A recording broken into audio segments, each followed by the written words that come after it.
विश्वनाथ भगवान की जय। महाकालेश्वर भगवान की जय। ओंकारेश्वर भगवान की जय। कुबेरेश्वर महादेव की जय। खंडेश्वरी माता की जय।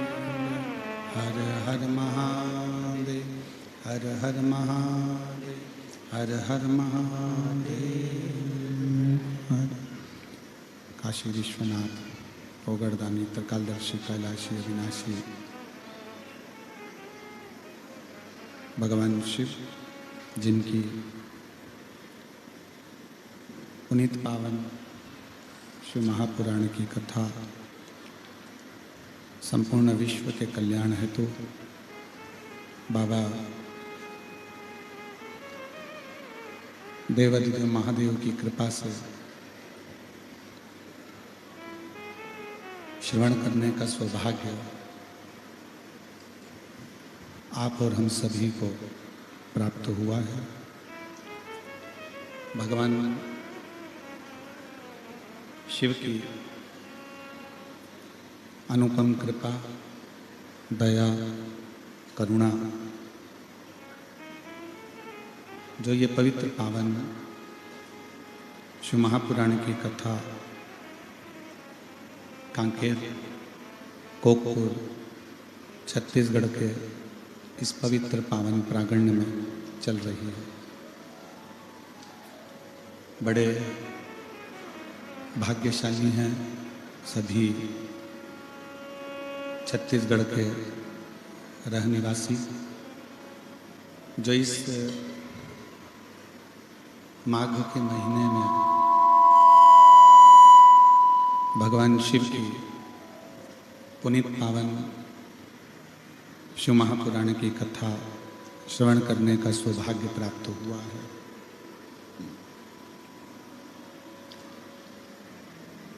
बस्तर क्षेत्र के इस पवित्र गांव कोकपुर में भगवान देवादिदेव महादेव की अनुपम कृपा से ये शिव महापुराण की कथा माघ महीने में चल रही है।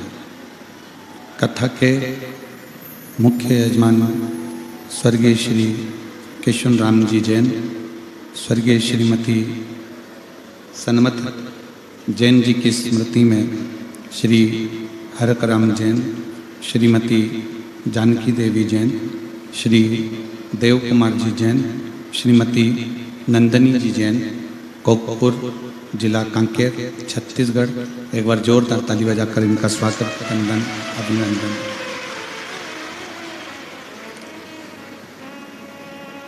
इस पवित्र अवसर पर आप और हम सब भगवान शिव की लीलाओं का गुणगान करने के लिए विराजमान हैं। और शिव कथा कहती है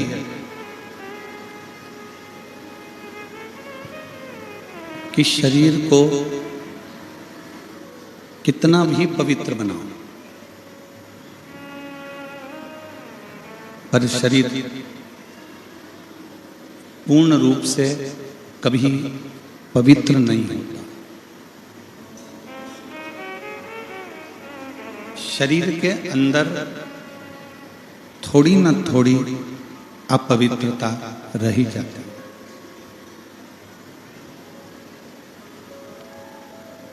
आप शरीर के लिए कितनी भी पवित्रता धारण कर लो, शरीर के लिए कितना भी पवित्र बनाने का प्रयास कर लो, पर शरीर पूर्ण रूप से पवित्र नहीं हो पाता। शरीर में थोड़ी ना थोड़ी अपवित्रता रह जाती है। पर शिव महापुराण की कथा कहती है कि शरीर में भले थोड़ी ना थोड़ी अपवित्रता रह जाए, पर शिव कथा कहती है कि मन एक ऐसा है जिसको यदि हमने एक बार पवित्र बना लिया तो इसमें अंश मात्र भी अपवित्रता नहीं रहती है, वो पवित्र की पवित्र ही रहता है। उसमें एक अंश मात्र भी अपवित्रता नहीं रहती। शरीर पवित्र बनाने पर भी अपवित्र रह जाता है, पर मन एक बार यदि पवित्र बन गया, मन एक बार अगर पवित्रता के भाव में आ गया तो फिर ये अपवित्र नहीं हो सकता, फिर ये अपवित्र नहीं। पर हम क्या करते हैं, संसार का मनुष्य क्या करता है कि शरीर को पवित्र बनाने में दिन रात लगा रहता है। शरीर को पवित्र बनाने के लिए वो 24 घंटा लगा रहता है, पर मन को पवित्र बनाने के लिए उसके पास समय नहीं रहता। पर शिव कथा कहती है जिसने मन को पवित्र बना लिया, क्योंकि मेरा ओघड़दानी, मेरा शंकर, मेरा त्रिकालदर्शी, मेरा कैलाशी, मेरा अविनाशी, मेरा शिव शरीर की पवित्रता से कभी प्रकट नहीं होता।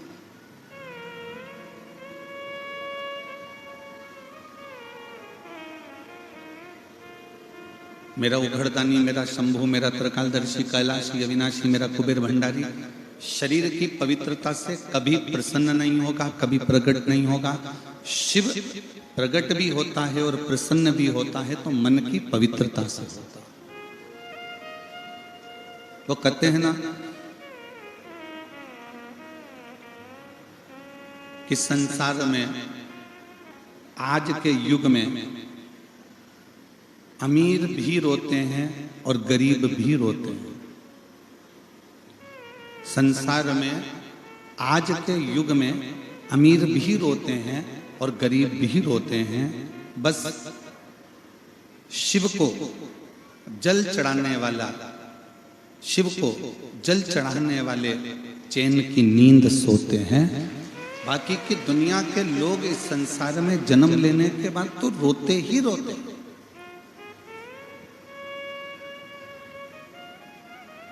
दुनिया के लोग जल चढ़ाने के, अगर शिव के शिवालय जा रहे हैं, शंकर के मंदिर जा रहे हैं, शंकर की चौखट जा रहे हैं, शंकर के मंदिर तक पहुंच रहे हैं, शिव के दरवाजे तक जा रहे हैं, शंकर का गुणगान कर रहे हैं, शंकर का भजन कर रहे हैं, तो हो सकता है कि जिंदगी में थोड़ा सा दुख कम हो जाए, थोड़ी तकलीफें कम हो जाए, थोड़ा कष्ट कम हो जाए। पर इस युग में, इस संसार में अमीर भी रोते हैं, गरीब भी रोते हैं। चैन की नींद वो सोते हैं जो शिव को एक लोटा जल चढ़ाते हैं, वो चैन की नींद सोते हैं। ऐसा नहीं कि शंकर को जल चढ़ाएंगे तो दुख नहीं आएगा, दुख आता है, कष्ट आता है, तकलीफें आती हैं, सब कुछ होता है। पर शिव को जल चढ़ाने वाले व्यक्ति की जिंदगी में एक बल उत्पन्न होता चला जाता है। शिव को जल चढ़ाने वाले व्यक्ति के जीवन में एक अलग से ऊर्जा उत्पन्न होने लगती है। शंकर भगवान की अविरल भक्ति करने वाले के हृदय में एक अविरल तेज उत्पन्न होने लगता है। शिव महापुराण की कथा कहती है, भगवान शंकर का चरित्र कहता है कि मानव की देह को पवित्र बनाओगे फिर भी उसमें कुछ न कुछ खोट, कुछ न कुछ अपवित्रता रह सकती है। पर मन को यदि एक बार तुमने पवित्र बना लिया, इस मन को तुम शंकर के दरवाजे तक लेकर चले गए, इस मन को शिव की चौखट तक लेकर चले गए, तो फिर ये मन कभी अपवित्र नहीं होगा, ये पवित्र की पवित्र ही बना रहेगा। इसमें अपवित्रता का भाव नहीं आएगा।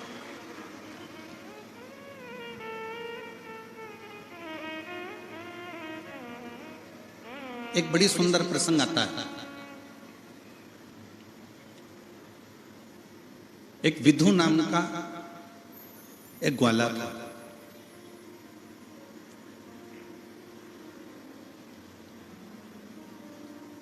और वो विधु नाम का जो ग्वाला था, सबकी गायों को लिखता और सबकी गायों को लेकर चराने के लिए जाता। थोड़ा सावधानी पूर्वक सुनिएगा, कथा बड़ी सुंदर। विधु नाम का ग्वाला पूरे गांव की गायों को इकट्ठा करता, पूरे गांव की गौ माता को एकत्रित करता और उनको चराने के लिए जाता।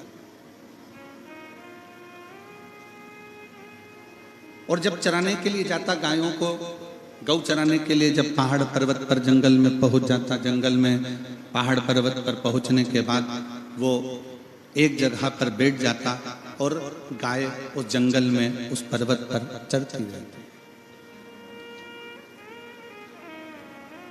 अब विधु शिव का बड़ा भक्त था। उसका एक नियम, शंकर जी के मंदिर में जाना, शंकर जी को जल चढ़ाना, शंकर जी को चंदन लगाना, शंकर जी का श्रृंगार करना, शंकर जी का फूल की पंखड़ियों को तोड़कर उस पंखड़ियों से शंकर के शिवलिंग का श्रृंगार करता था।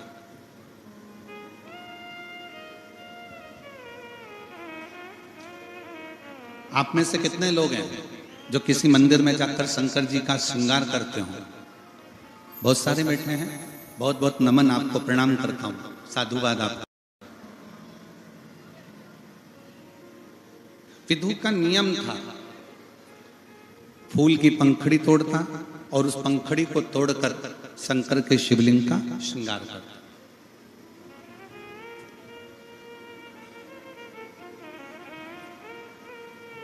आज विधु गौओं को चराने के लिए गया वन में, और गौओं को चराने के लिए जब विधु गया, उसके गौओं को चराते चराते विधु जब जंगल में पहुंचा, जंगल में पहुंचने के बाद उसकी सारी गौएं तो आ गई, पर विधु की 5 गाय कहीं चली गई और वो गाय किसी सेठ की थी।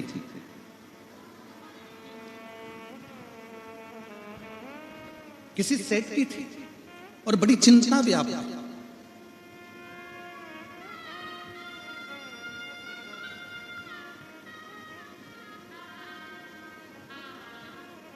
एक व्यक्ति के जीवन में एक बात बड़ी विचित्र होती है, 2 जगह से व्यक्ति पैसे ले लेता है। एक बहुत अमीर व्यक्ति से पैसे लेगा, करोड़पति व्यक्ति से पैसे लेगा, कोई सेठ जी से पैसे ले लेगा, कोई धनपति से पैसे ले लेगा, और एक पैसा लेगा वो अपने परिवार के किसी गरीब साधारण व्यक्ति से कि भैया मैं तुम्हें लौटा दूंगा।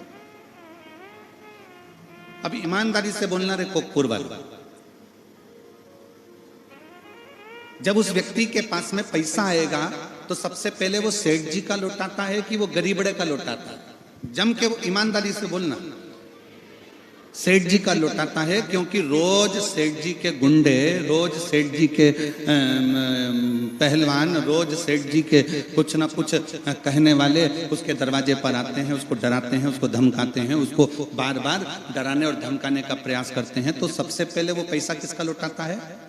जम के बोलो जरा, सेठ। और वो जो गरीब है, वो सब साधारण है, वो इंतजार करता रहता है, मेरा पैसा मेरे सेठ जी देंगे, सेठ जी कब दोगे? बस तेरा पैसा कोई खाके थोड़ी ना बग रहा हूं, दूंगा, आ जान दे, दे दूंगा। भैया कब दोगे? आ जान दे, दे दूंगा। क्योंकि उसमें नम्रता, उसमें विनम्रता। आप मेरा पैसा कब दोगे? मैं दूंगा दूंगा। वो क्रोध नहीं कर रहा है, वो चिड़चिड़ नहीं कर रहा है, वो गुस्सा नहीं कर रहा है, वो अपशब्द नहीं कर रहा है। दूंगा, मैं दूंगा, आएगा दे दूंगा, आएगा दे दूंगा। पर सबसे पहले पैसा लौटाया तो उसने सेठ जी का लौटाया। उसी तरह विधु के मन में यह बात आई कि सबकी गौ माता आ गई, केवल एक सेठ ऐसा है जिसकी 5 गाय रह गई हैं, और वो 5 गाय अगर सेठ जी की लेकर नहीं गया तो फिर तो मेरे प्राण चले जाएं। अगर मैं उन 5 गायों को लेकर नहीं पहुंचा, मैं उन 5 गायों को लेकर नहीं जाता हूं तो सेठ जी तो मुझे मार डालेंगे। अब करूं तो करूं क्या? और विधु का एक नियम था, शिव जी के मंदिर में रोज जाना, रोज प्रणाम करना, रोज भगवान की भक्ति करना, रोज श्रृंगार करना, रोज जल चढ़ाना, चंदन लगाना, रोज भगवान की अविरल भक्ति में डूबे रहना। विधु का नियम था।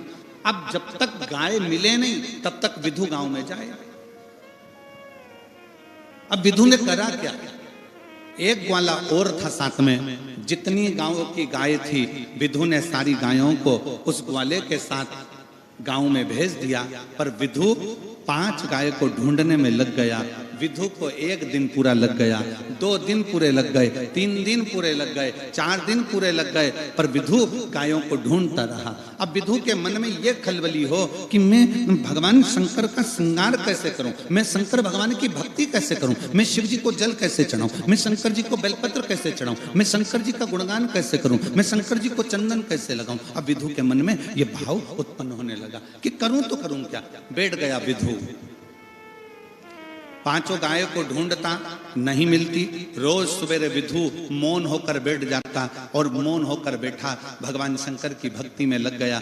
हृदय से मन से भगवान को जल चढ़ाने लगा, मन से भगवान को बेलपत्र चढ़ाने लगा, मन से भीतर के भाव से मन की पूजन करने लगा, मानसिक पूजन करने लगा और शंकर भगवान को जल चढ़ाता, बेलपत्र चढ़ाता, चंदन लगाता। फिर मन में आया मैंने फूल तोड़े हैं, फूल की पंखड़ी में शंकर जी का श्रृंगार कर रहा हूं, मन से श्रृंगार करता। आज 3 दिन विधु को निकल गए और मन की पूजन कर रहा था, मानसिक पूजन कर रहा था। और 3 दिन निकलने के बाद में क्या हुआ, जंगल में, घने जंगल में एक शेर आ गया, सिंह आया, घने जंगल में शेर आया। और जब घने जंगल में शेर आया, सिंह आया, विधु के पास में, विधु के नजदीक में, विधु के करीब में शेर निकल के जा रहा है और विधु को मालूम ही नहीं कि शेर उसके सामने खड़ा हुआ। शेर उसके सामने खड़ा, ये विधु को नहीं मालूम।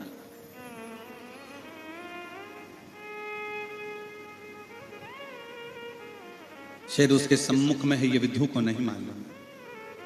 शेर उसकी साक्षी में है, ये विधु को नहीं मालूम। बस विधु को नहीं मालूम कि शेर मेरे पास में है। विधु तो मानसिक पूजन कर रहा था, मानसिक पूजन में लगा हुआ था और शेर पास में आ गया। शेर आया, विधु मन में सोचने लगा मैंने बाबा तुम्हारा श्रृंगार कर दिया, बाबा मैंने तुम्हें जल चढ़ा दिया, पर बाबा मेरी 5 गाय अभी तक नहीं मिली, अभी तक मुझे प्राप्त नहीं हुई। बाबा मुझे 5 गाय अभी तक नहीं मिली है। बस ये विचार करता करता करता करता करता करता विधु उसी जगह पर बैठा बैठा मानसिक पूजन कर रहा था, मन से शिव का स्मरण कर रहा था। शेर आ भी गया और शेर बाजू में से निकलकर, पास में से निकलकर एक हिंसक सिंह जब सम्मुख में आया तो एक हिरण का शिकार कर कर चले गया और विधु बैठा की बैठा ही रहा। शिव महापुराण की कथा कहती है, भगवान शंकर का चरित्र कहता है, शिव तत्व कहता है, शंकर की पवित्र कथा कहती है। शिव महापुराण की पवित्र कथा कर रही है कि जब मन की पवित्रता हो जाती है, शिव महापुराण की कथा कहती है जब मन पवित्र हो जाता, मन की पवित्रता हो जाती है, मन पवित्रता की ओर हो जाता है, तो चाहे दुनिया का कितना भी बड़ा संकट तुम्हारे सामने आकर खड़ा हो, वो संकट अपने आप टल जाता है। ये शिव महापुराण की कथा। शरीर की पवित्रता परमात्मा नहीं देखता है, पर मन की पवित्रता परमात्मा देखता है। मन की पवित्रता।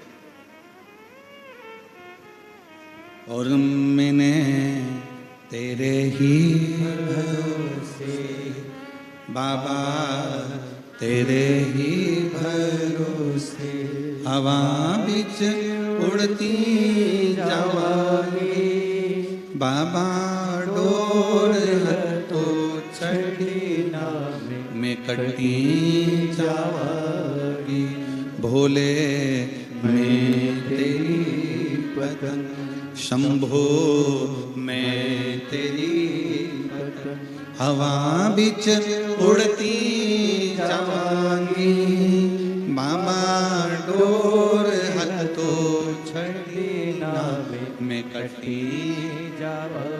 शिव पुराण कहती है, भगवान शंकर का चरित्र कहता है कि अपने मन की पवित्रता को बढ़ाइए, अपने मन की पवित्रता को श्रेष्ठ बनाने का प्रयास करिए, मन की पवित्रता को मूल बनाने का प्रयास करिए।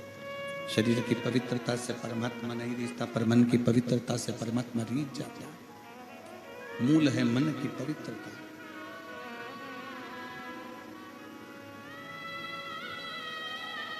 कितना भी तन को धो लीजिए, कितना भी धो, तुम्हारा जितना मन कर जाए, तुम्हारा जितना इच्छा कर जाए, उतने तन को धो लीजिए।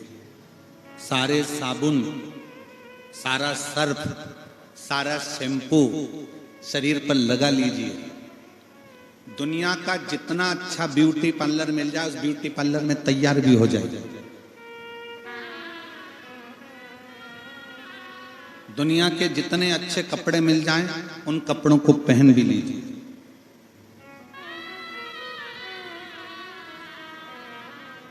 दुनिया के जितने अच्छे जेवर मिल जाएं, ज्वेलरी मिल जाए, उन ज्वेलरी को भी पहन लीजिए।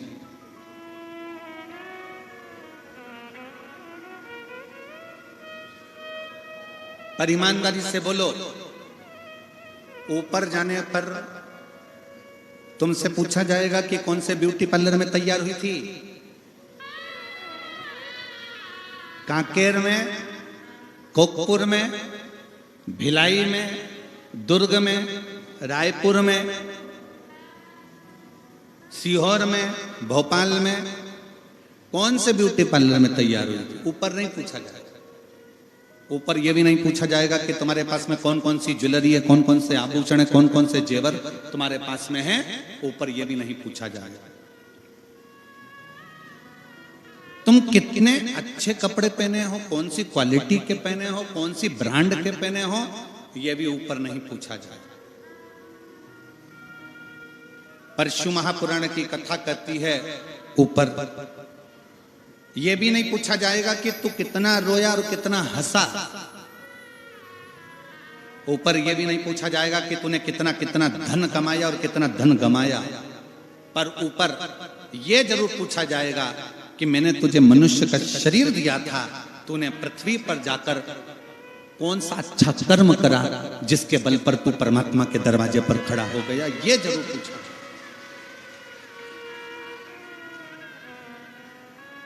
मैंने तुझे मनुष्य की देह दी थी, मैंने तुझे मानव का शरीर दिया था, मैंने तुझे मनुष्य का देह प्रदान किया था, मैंने तुझे मानव का शरीर प्रदान किया था। उस मानव के शरीर को तूने कितना कितना इस मनुष्य के शरीर को श्रेष्ठतम बनाया है। इस मानव के शरीर को तूने कितना कितना श्रेष्ठतम बनाया है। ये पूछा क्या? फिर निवेदन है कि मत बुरे कर्म कर बंदे, वरना पछताएगा। भगवान की आंखों से तू बच नहीं पाएगा, तू बच नहीं पाएगा। अरे ओ अज्ञानी मत कर नादानी, अरे ओ अज्ञानी मत कर नादानी। तेरे कर्म का फल भी तू ही पाएगा, जैसा किया तूने तेरे आगे आएगा। मत बुरे कर्म कर बंदे, वरना पछताएगा। भगवान की आंखों से तू बच नहीं पाएगा, तू बच नहीं पाएगा। वो परमात्मा पूछेगा तुमने कितना कमाया, ये परमात्मा नहीं पूछेगा। तुमने कितना गंवाया, ये परमात्मा नहीं पूछेगा। तुम्हारे पास में क्या है, ये परमात्मा नहीं पूछेगा। तुम्हारे पास में कितनी सुंदर काया है, ये परमात्मा नहीं पूछेगा। तुम्हारे पास कितना वस्त्र है, आभूषण है, ये परमात्मा नहीं पूछेगा। तुम्हारे पास में कितनी प्रॉपर्टी है, ये परमात्मा नहीं पूछेगा। परमात्मा पूछेगा तो केवल इतना पूछेगा कि संसार सागर में जाने के बाद तुमने कर्म क्या करा।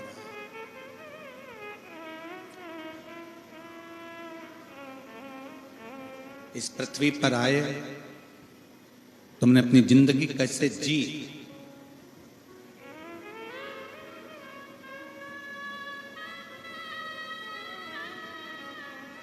पूछेगा। यहाँ जाने के बाद में, पृथ्वी पर जाने के बाद तुमने परमात्मा को कितना याद किया, तुमने कितना स्मरण किया, तुमने कितना मंत्र जाप किया, तुमने कितना नाम जाप किया, तुमने कितना कीर्तन किया, वो पूछेगा, पूछेगा।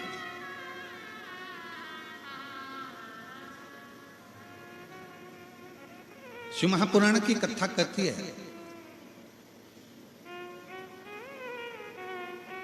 पृथ्वी पर आने के बाद जाति मूल नहीं है।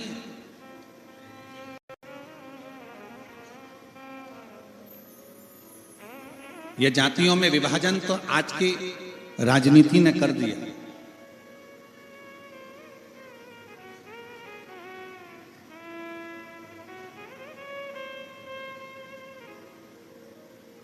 ये ब्राह्मण है, ये क्षत्रिय है, ये वैश्य है, ये शूद्र है। आज की राजनीति ने सबको बांट दिया।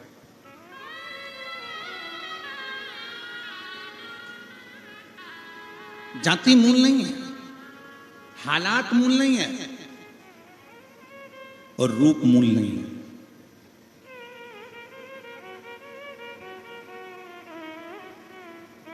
सबसे ज्यादा अगर कुछ मूल है तो वो आपका स्वभाव। कोई बहुत बड़ा अच्छी जात में जन्म भी ले ले और बहुत अच्छी जात में जन्म लेने के बाद भी वो दिन रात गालियां देवे, अपशब्द कहवे, तो फिर वो उसका कोई मूलता नहीं।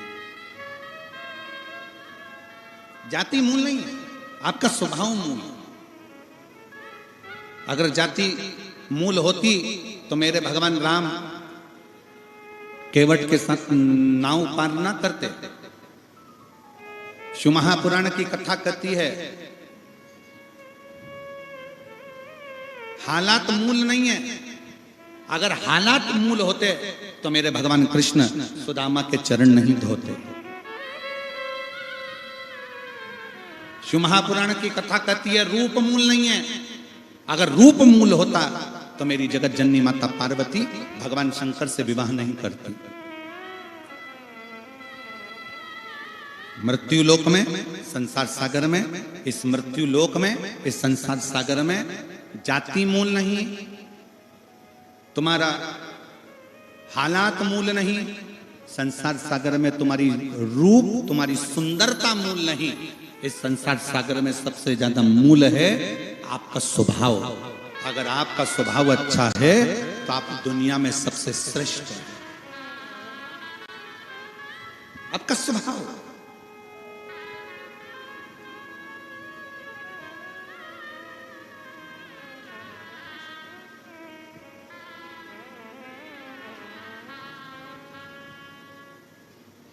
मेरे राम जी महाराज का स्वभाव निर्मल था, जाति नहीं देखी। केवट था, बिल्ली थी, शबरी थी, नहीं देखा गया। मेरे राम जी ने प्रेम से, हृदय से सबको गले लगाया। और ये दंडकारण्य बन के आप सब निवासी हो, मैं आप सबके पावन चरणों को प्रणाम करता हूं कि राम जी की इस पवित्र धरा के आप वासी हो। ये बस्तर क्षेत्र दंडकारण्य वन के अंतर्गत आता है, मेरे राम जी के वन के अंतर्गत आता है। जरा विचार करिएगा, दुनिया के लोग कहते हैं कि राम जी वन इसलिए गए थे क्योंकि उन्हें रावण को मारना था। रावण को मारने के लिए राम जी को अयोध्या नहीं छोड़ना पड़ता। मेरे राम जी अयोध्या से बाण चलाते और रावण मर जाता। पर मेरे राम जी 14 वर्ष तक वन में इसलिए घूमे हैं क्योंकि आप जैसे सीधे साधे भोले भाले भक्त जिस जंगल में रहते हैं उनको मिलना मेरे राम जी को जरूरी है।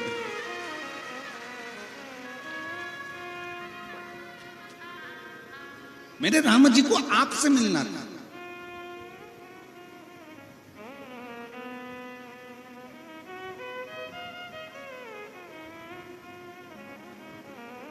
मेरे राम जी रावण के लिए जंगल में नहीं आए, मेरे राम जी आप और हमारे लिए इस वन में आए। ये दंडकारण्य वन के अंतर्गत मेरे राम जी अगर निकलकर अवधपुरी के लिए जा रहे हैं, इस दंडकारण्य वन में से निकलकर अगर मेरे राम जी कहीं निकल कर जा रहे हैं, तो ये यहाँ निवास करने वाले, यहाँ रहने वाले, इस वन क्षेत्र में रहने वाले कोल भील के लिए, इस वन क्षेत्र में रहने वाले रहवासियों के लिए, इस वन क्षेत्र में रहने वाले निवासियों के लिए मेरे राम जी वन के लिए।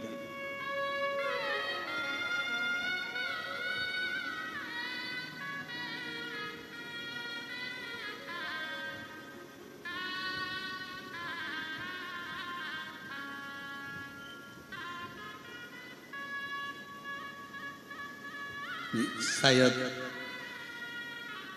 और एक बात आज इस कांकेर कोकपुर की भूमि पर कहना चाहेंगे। ए मेरी कोकपुर की जीजियों, मेरे कोकपुर के जीजाओं, मेरी बेटियों, बेटाओं, मेरी माताओं, मेरे भाई, मेरी बहन, मेरे बुजुर्ग बंधु, जितने कोकपुर के रहवासी हैं, आज इस कांकेर की भूमि पर कहना चाहेंगे कि पूरे भारत में जगह जगह प्रदेशों में कथा करी, छत्तीसगढ़ में भी बहुत कथा करी, मध्य प्रदेश में, उत्तर प्रदेश में, गुजरात में, राजस्थान में, हिमाचल में, उत्तरांचल में, ऐसा कोई क्षेत्र नहीं बचा, पंजाब, हरियाणा, राजस्थान, सारे क्षेत्रों में कथा करी, महाराष्ट्र आदि आंध्रा, सब दूर कथा करी।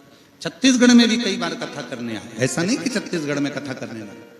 पर एक बात कहना चाहेंगे, जितनी सरलता, जितनी सहजता और जितनी निर्मलता इस कांकेर और कोकपुर में देखने को मिली, वैसी छत्तीसगढ़ में कहीं देखते।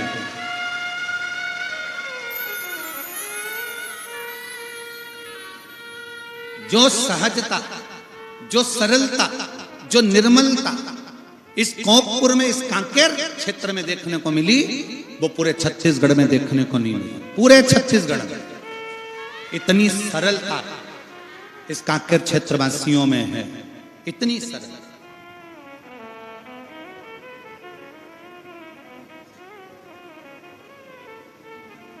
इतनी नम्रता मेरी बहनों की, इतनी नम्रता मेरे भाइयों की, इतनी सहजता मेरी बेटियों की, मेरे बेटों की, जो इस क्षेत्र में देख। इसीलिए मुझे लगता है कि मेरे राम इस दंडकारण्य वन में क्यों आए। आज समझ में आया कि मेरे राम आपसे मिलने के लिए आए होंगे, आपकी सरलता के, आपकी सहजता के कारण, आपकी नम्रता के कारण, आपकी मिठासता के कारण।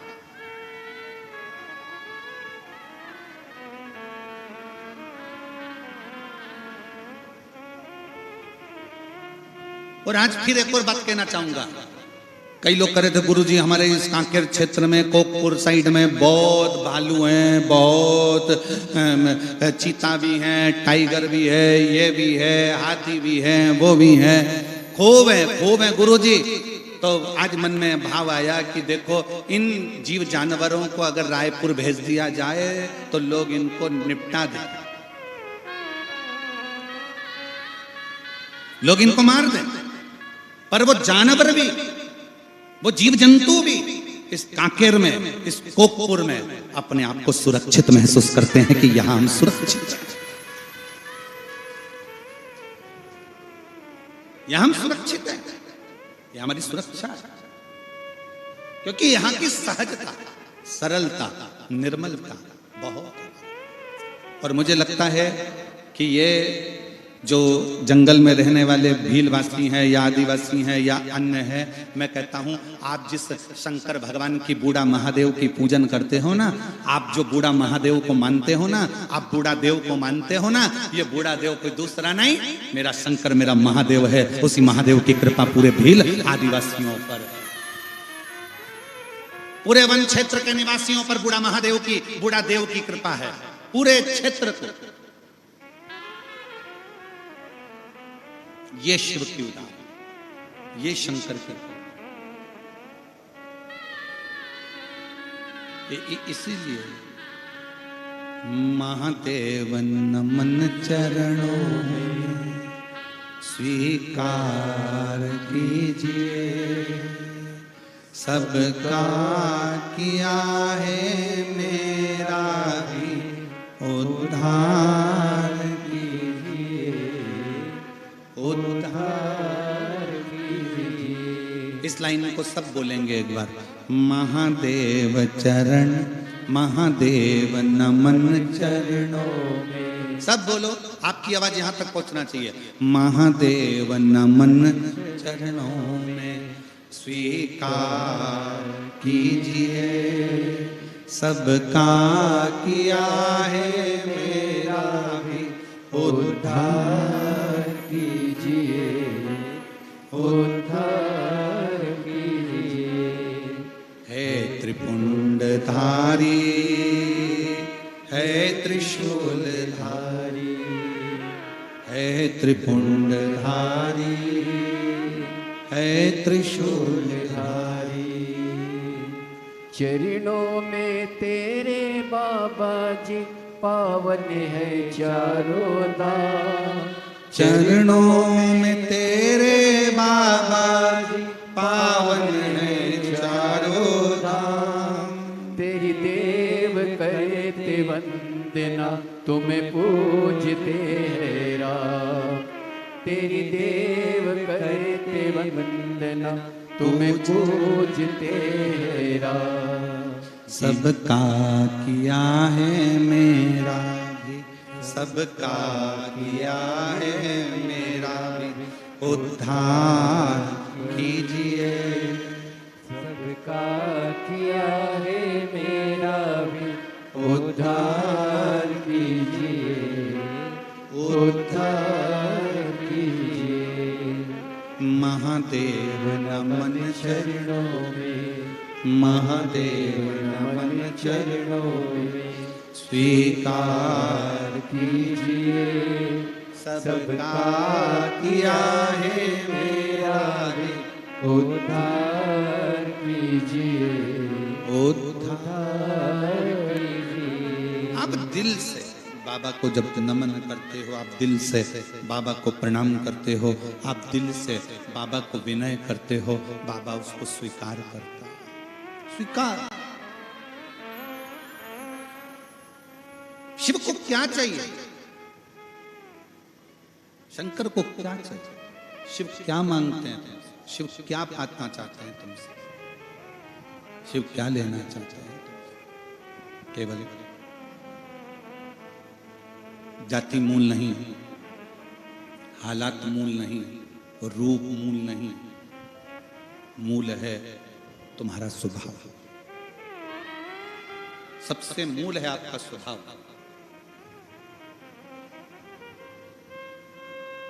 एक बात बताओ, नमक में चींटी होती है क्या? जम के तो बोलो जरा। नहीं। शक्कर में होती है। शक्कर छुपा के रख दो, चींटी आएगी कि नहीं आएगी? गुड़ को छुपा के रख दो, चींटी आएगी कि नहीं आएगी? कांकेर वालों से छुपा के कोकपुर में कथा हो रही थी। जब हम यहां पर कथा करने आ रहे थे ना, एयरपोर्ट पर जब उतरे तो वहां पर कुछ लोगों ने पूछा कथा कहां पर है? हमने कहा कोकपुर में। कहे कोकपुर कहां है? हमने कहा कांकेर में। क्या कांकेर? हमने कहा छत्तीसगढ़ में। अच्छा, बस्तर क्षेत्र में? हमने कहा।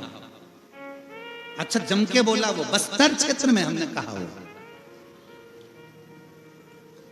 कहा वहां शिव भक्त हैं कथा सुनने वाले? हमने कहा अभी तो हम खुद ही नहीं गए, हम जब जाएंगे तब मालूम पड़ेगा कि है कि नहीं है।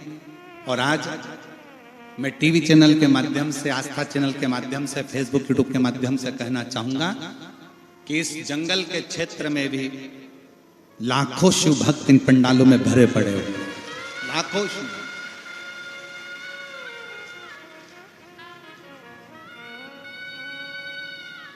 और ये इनकी शिव भक्ति नहीं तो क्या? लोग कथा सुनने आएंगे। हमने कहा शिव महापुराण की कथा कोई कथा है?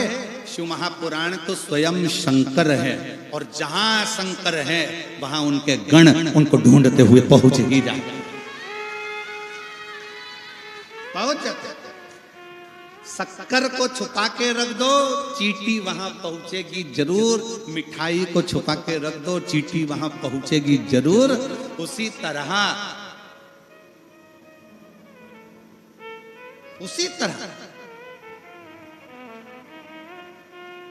जैसे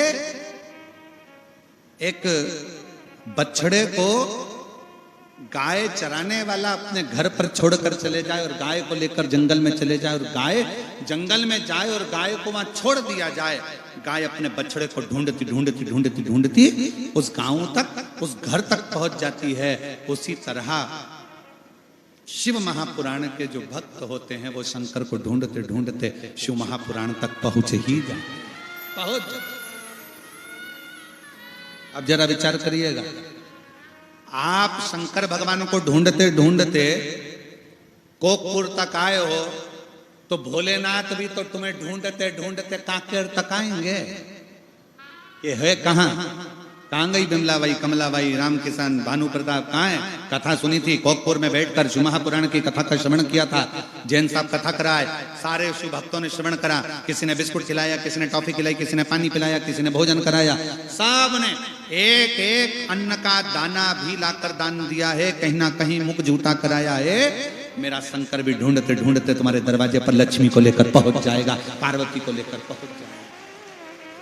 बोल बम का नारा है, इतना धीमा बोलोगे तो कल्याण तुम्हारा। जम के जरा बोल बम का नारा है, सारी समस्या का हल। कोई लेट बनता है, कोई जल्दी बनता है, शंकर को जल चढ़ाने वाला एक दिन से जरूर बनता है। शिव तत्व को जाना, शंकर को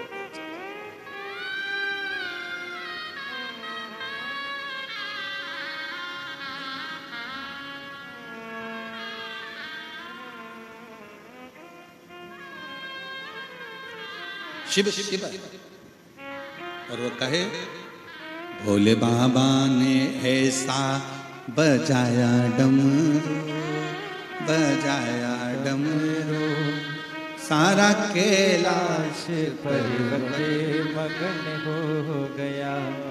भोले बाबा ने ऐसा बजाया डमरू, हाँ बजाया डमरू, सारा कैलाश पर्वत मगन हो गया। सारा कैलाश पर्वत मगन हो गया, सारा कैलाश पर्वत मगन हो गया। सारा कैलाश पर्वत मगन हो गया, सारा कैलाश पर्वत मगन हो गया। मेरे बाबा ने ऐसा बजाया डमरू, बजाया डमरू, सारा कैलाश शंभो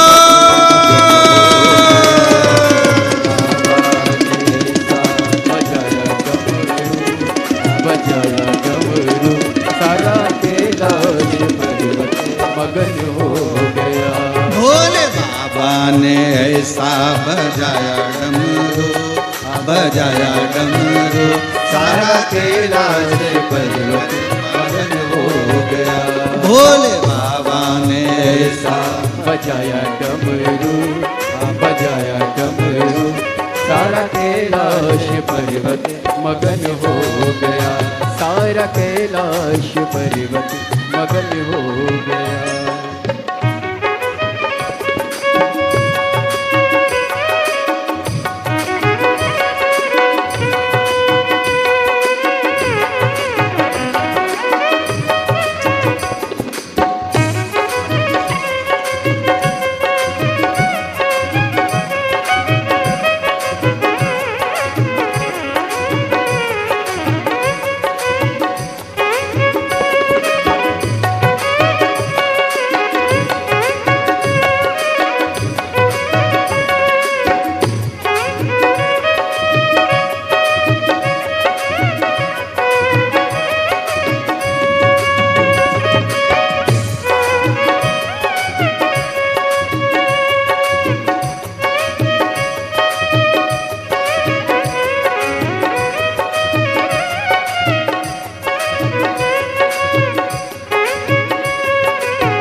करके ब्रह्मा जी आए, डमरू को सुन कर ब्रह्मा जी आए, डमरू को सुन करके ब्रह्मा जी आए, डमरू को सुन कर के ब्रह्मा जी आए, ब्रह्मा जी आए संग विष्णु को लाए, ब्रह्मा जी आए संग विष्णु को लाए, ब्रह्मा जी आए संग विष्णु को लाए, ब्रह्मा जी आए संग विष्णु को लाए।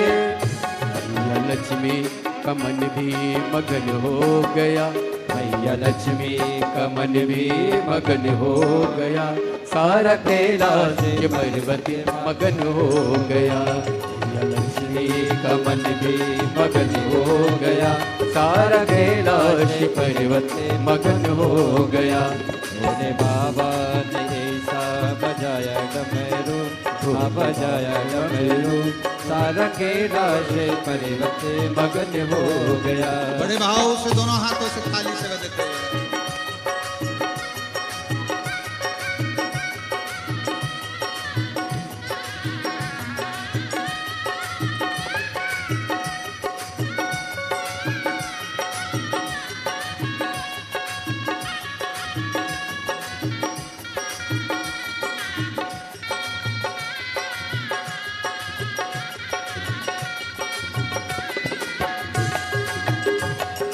जय हो।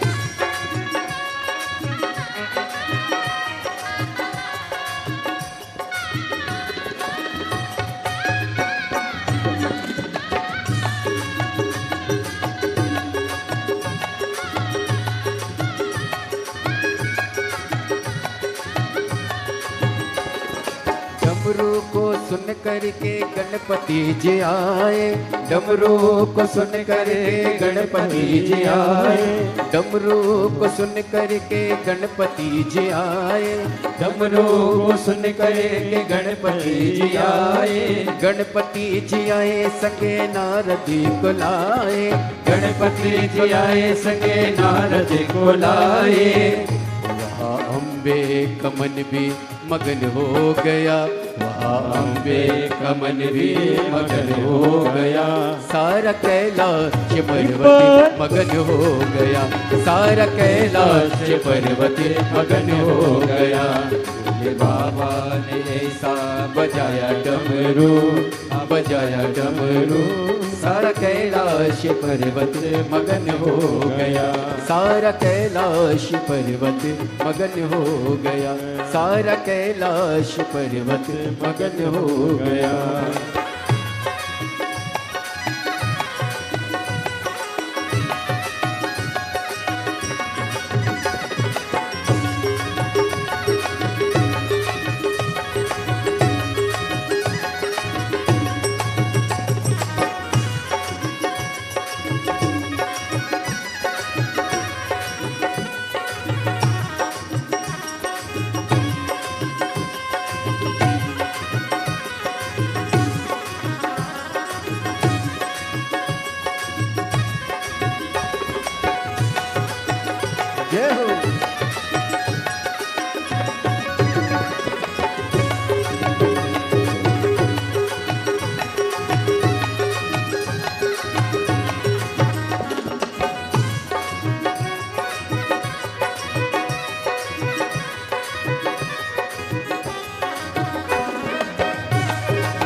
डमरू को सुन कर के राम जी आए, डमरू को सुन कर के राम जी आए, डमरू को सुन कर के राम जी आए, डमरू को सुन कर के राम जी आए, राम जी आए संगे लक्ष्मण को लाए, राम जी आए संगे लक्ष्मण को लाए, राम जी आए संगे लक्ष्मण को लाए, राम जी आए संगे लक्ष्मण को लाए, सीता का मन भी मगन हो गया, भैया सीता का मन भी मगन हो गया, सारा कैलाश पर्वत मगन हो गया, सारा कैलाश पर्वत मगन हो गया।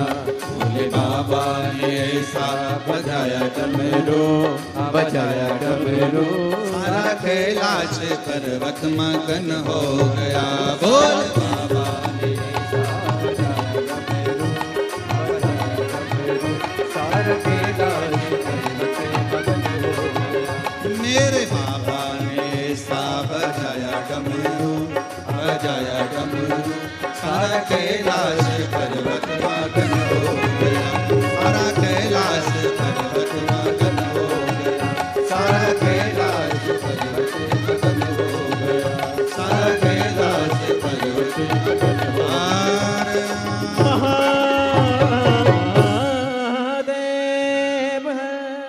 अपने स्थान पर बैठकर भगवान देवादिदेव महादेव से अपने मन का भाव दिल से बाबा को प्रार्थना करेंगे, हृदय से बाबा को कहेंगे।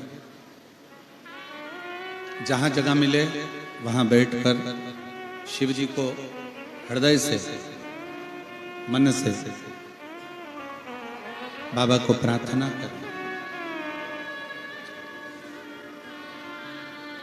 साथ में बोलिएगा और श्री शिवाय नमस्तुभ्यम बोलने के बाद में सब दुख काटो के बोलने के बाद में जब 2 मिनट का मौन जब रहता है उस समय पर अपने हृदय से शिव जी को अपने मन की बात जरूर कहा। दिल से बाबा को प्रार्थना करेंगे, दिल से विनय करेंगे। आप और हम साथ में बोलेंगे।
भगवान देवादिदेव महादेव शिव ओगड़दानी, त्रिकालदर्शी, कैलाशी, विनाशी शंकर की कथा कर रहे हैं।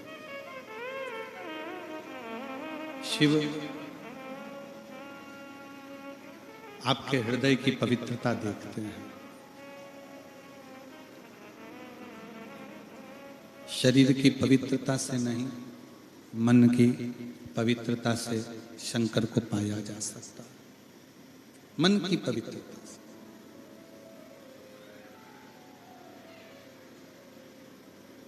भगवान को पाने वाला व्यक्ति ये छोड़ दे कि वो ब्राह्मण है, क्षत्रिय है, वैश्य है कि शूद्र है।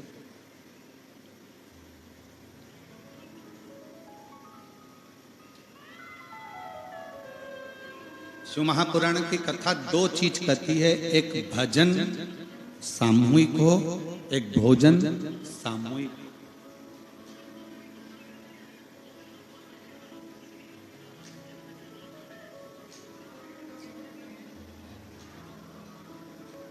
भजन साथ में बैठकर सामूहिकता के साथ में भगवान का भजन होना जरूरी है, और साथ में बैठकर भगवान के परिवार का, कुटुंब के साथ में बैठकर भोजन होना जरूरी है। भोजन भी सामूहिक हो और भजन भी सामूहिक हो।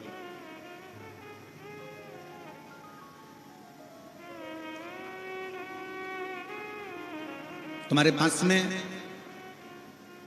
अगर कहीं शिव का मंदिर हो, शिवालय हो, शंकर का द्वारा हो, शिवालय हो, तो मेरा मोहल्ले में रहने वाली माताओं से निवेदन है कि हफ्ते में एक दिन ऐसा निकाला करो, या तो सोमवार या कोई दिन ऐसा निकाल कर, रविवार, शनिवार, कोई भी दिन निकाल कर मंदिर में बैठकर 2 मिनट, भले 5 लोग हों, 4 लोग हों, 3 लोग हों, सामूहिक में बैठकर, एक साथ बैठकर श्री शिवाय नमस्तु, श्री शिवाय नमस्तु, सामूहिक बैठकर भगवान का भजन किया करो। सामूहिक बैठकर।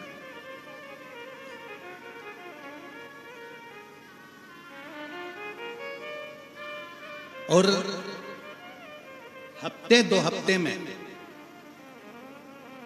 महीने भर में एक दिन ऐसा बनाओ, अगर मेरा भोलेनाथ तुम्हारी नहीं सुन रहा है तो 1 लोटा जल, 1 दुर्वा और 1 बेलपत्र, ये 3 चीजें लेकर।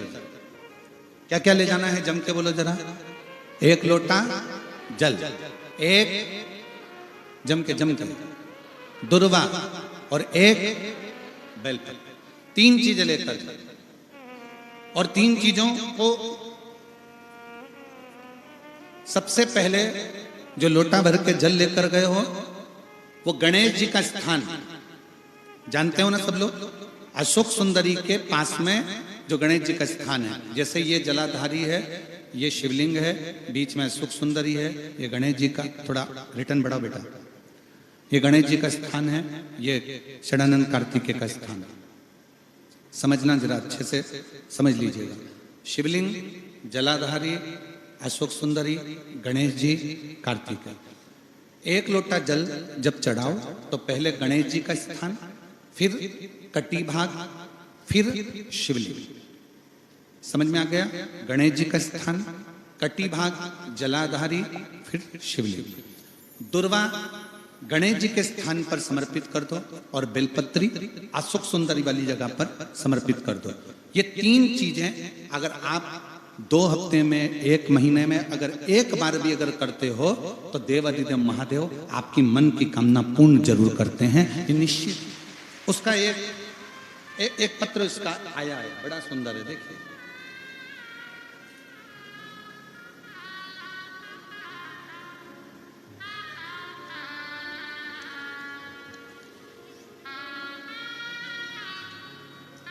श्रीमती पूर्णिमा देवी देवांगन, श्रीमती पूर्णिमा देवी देवांगन,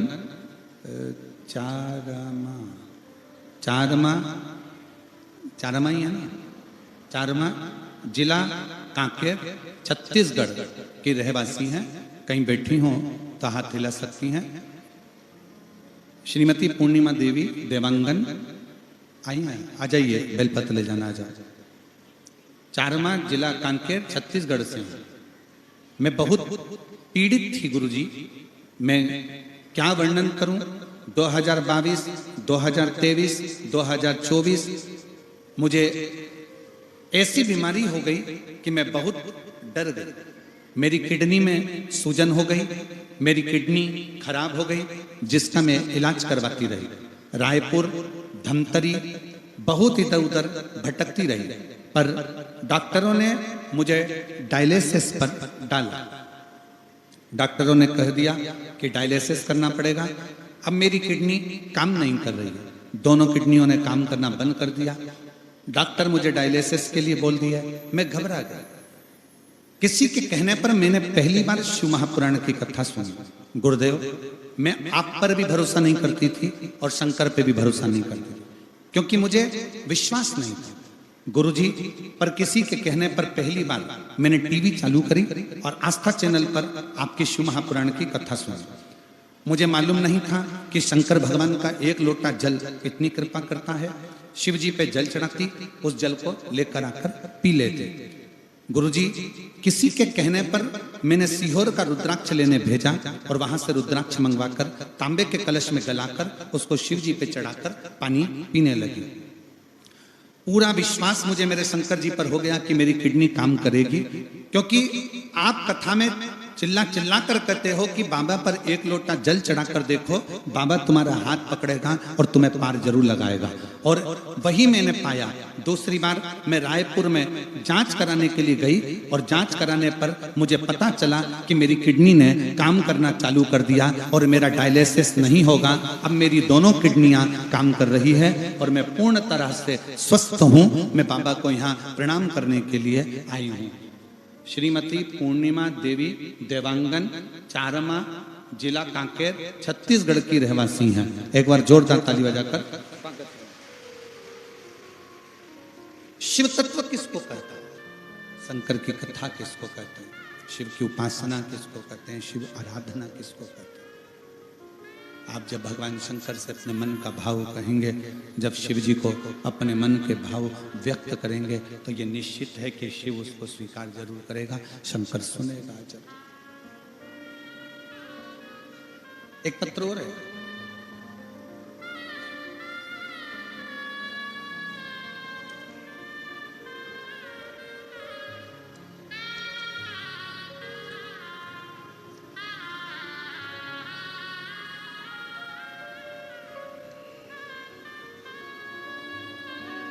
मैं दिशा दीपक साहू, अन्नपूर्णा पारा, कांकेर छत्तीसगढ़। मोबाइल नंबर ये है। कहीं बैठे हो? दिशा दीपक साहू आप ही हैं? एक बार दोनों हाथ वापिस हिला दीजिए। श्री शिवाय नमस्तुभ्यं। आ जाइए, एक बेलपत्र ले जाइए। मैं दिशा दीपक साहू, अन्नपूर्णा पारा, कांकेर छत्तीसगढ़। मेरा मोबाइल नंबर ये है। महाराज जी, शिव महापुराण के बारे में क्या लिखूं? जितना भी लिखूं कम है। जितना दिया बाबा मुझको उतनी मेरी औकात नहीं है। महाराज जी, हम लोग पहली बार शिव महापुराण कथा 14-15 साल पहले टीवी के माध्यम से नांदेड़ महाराष्ट्र से जो आपकी कथा आई थी उसको सुनी थी। 14 साल पहले आपने जो नांदेड़ में कथा करी थी उसको श्रवण किया। पशुपतिनाथ का व्रत, शिव महापुराण कथा स्थल और एक लोटा जल की महिमा का वर्णन मैं कह नहीं सकती। सीहोर वाले महाराज जी की कथा में लाखों भक्तों की भीड़ होती है। इस डर से हम लोग कभी कथा के पंडाल तक नहीं गए थे। क्यों? क्योंकि आपकी कथा में भीड़ इतनी होती है कि जाने का मन भी करता है, पर भीड़ को देखकर नहीं जा सकता। फिर एक दिन शिव भक्त रेणु हेमंत जी के घर आकर बताए कि कथा पंडाल में जाकर सच्चे मन से जो मांगो वो पूरा होता है। कथा के पंडाल में अगर पहुंच गए और जो तुमने मांगा वो तुम्हें मिलेगा। हमने भी विचार करा कि अब तो कितनी भी भीड़ हो पर एक बार कथा के पंडाल में जरूर जाएंगे। हम कथा सुनने कुरुद पंडाल में गए, शिव भगवान से विनती करी। हमने हमारे सुपुत्र आयुष को JEE की कठिन परीक्षा की पहली प्रयास में मन चाहा ब्रांच नहीं मिला। हमने बाबा से प्रार्थना करी, बाबा इसको जेईई की परीक्षा में उत्तीर्ण करना और इसका मन चाहा इसको जॉब मिले। बाबा की कृपा से मेरे बेटे से मैंने कहा कि तू हिम्मत मत हार, कड़ी मेहनत कर। सियोर वाला गुरु जी कहता है कि 4 गुना मेहनत करो, सफलता अवश्य मिलेगी। मेरे बेटे ने 12-13 घंटे पढ़ाई करी और बाबा की कृपा से आज मेरा बेटा जेईई में राष्ट्रीय औद्योगिक प्रस्थान बीटेक आईईटी ब्रांच में चयनित हो गया। मैं बाबा को यहाँ पर प्रणाम करने के लिए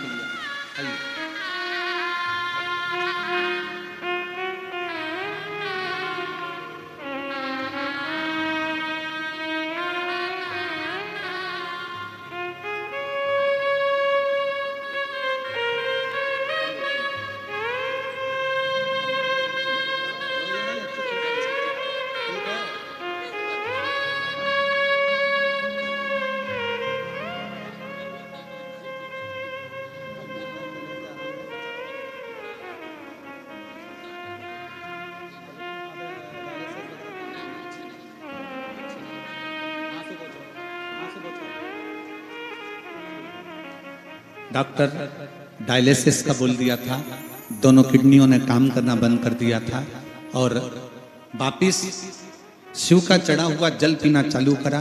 रायपुर में वापिस जांच कराई, दोनों किडनियों ने काम करना चालू कर दिया। एक बार जोरदार ताली बजाकर।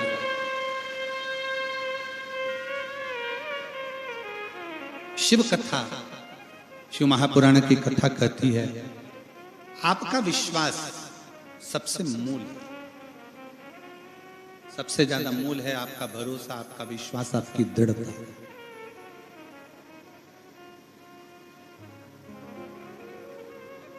और फिर वो एक लाइन है, हम तो बाबा के भरोसे चलते, हम तो बाबा के भरोसे चलते हैं।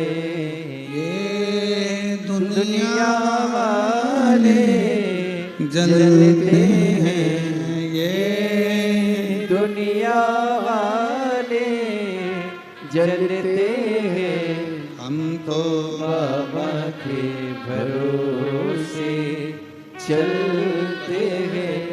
डोले बाबा के भरोसे चलते हैं। एक बार जोरदार ताली बजाकर बधाई दीजिएगा। राष्ट्रीय औद्योगिक संस्थान बीटेक आईटी ब्रांच में बेटा चयनित हुआ है, बहुत बहुत बधाई। एक बार जोरदार ताली बजाइए। साधु हिम्मत ना हार। शिव महापुराण की कथा कहती है कि अपना विश्वास, अपनी दृढ़ता पूर्ण रखिए, पूर्ण। जब आपका भरोसा, आपका विश्वास पूर्ण होगा तो शिव मिलेगा, शंकर मिलता।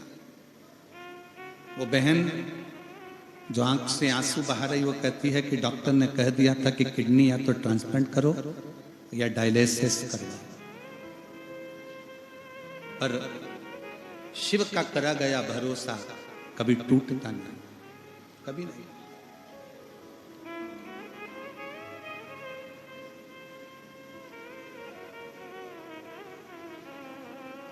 शिव तुम्हारा रूप देखकर,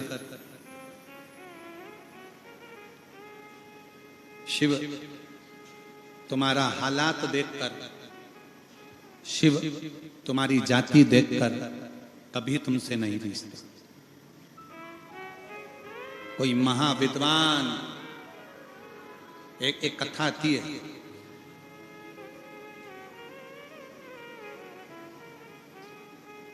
विश्वास की। शिव महापुराण में एक कथा आती है, वर्णन किया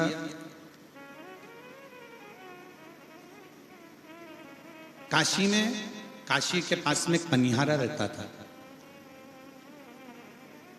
जिसका नाम था भुज।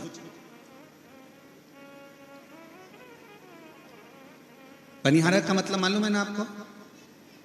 जम के बोलो जरा, पनिहारा का मतलब मालूम है? पनिहारा का मतलब है कि कंधे पर डंडा बांधता, 2 पानी के डब्बे कावड़ जैसा बांधता और सबके घर घर का पानी भरता।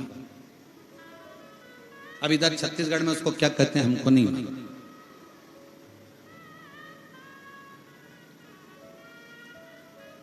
देखा है आप लोगों ने कि नहीं देखा है? एक लंबा सा डंडा, उसमें 2 डब्बे बंधे हैं, उसमें पानी भरता, घरों का वो पानी भरता फिरता,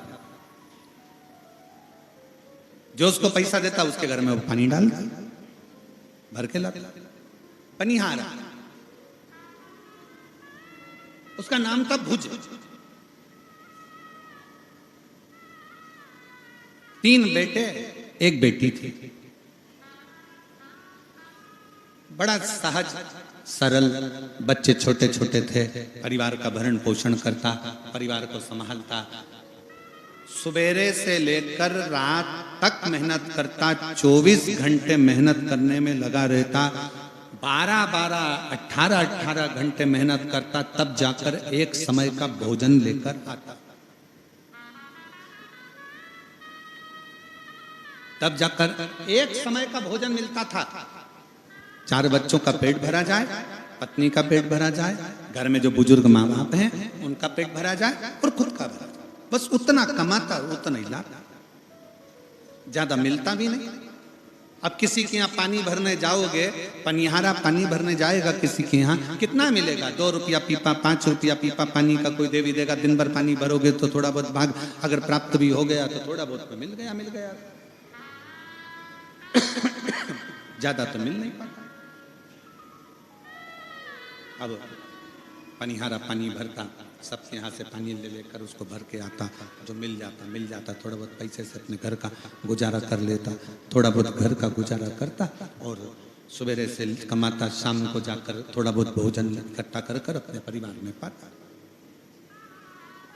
दिन भर लगा रहता, दिन भर।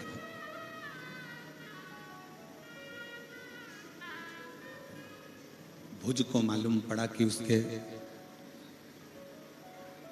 गांव के लोग काशी जा रहे, गांव के लोग काशी जा रहे, थोड़ा बढ़ाओ भाई, उसके गांव के लोग काशी जा रहे, भुज को मालूम पड़ा। विचार करा कि मैं आज तक काशी नहीं गया, भले मेरे नजदीक में काशी है पर मैं नहीं गया, क्योंकि मेरे पास में इतना धन ही नहीं है कि मैं जा सकता।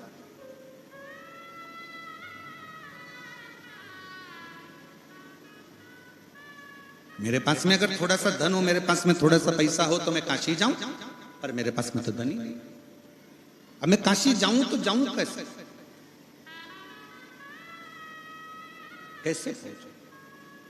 और महाराज, कोई जाए जो काशी में मेरा पैगाम ले जाना, कोई जाए जो काशी में मेरा पैगाम ले जाना, ये कहना डमरू वाले से तुम्हारी याद आती है, ये कहना डमरू वाले से तुम्हारी याद आती है, मैं खुद तो नहीं सकता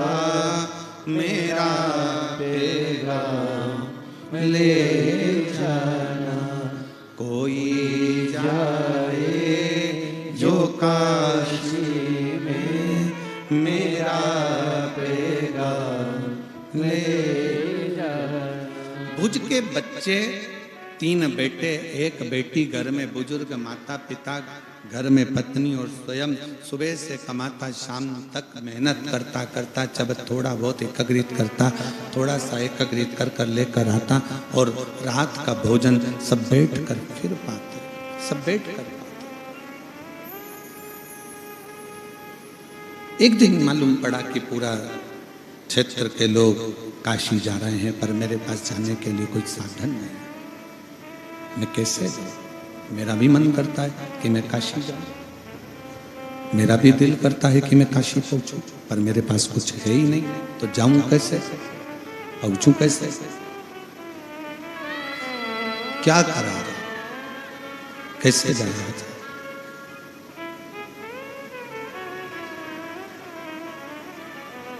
गांव के लोगों ने कहा एक काम करो भुज, हम अपने पैसे से, अपने खर्चे से हम तुमको काशी लेकर चलते हैं।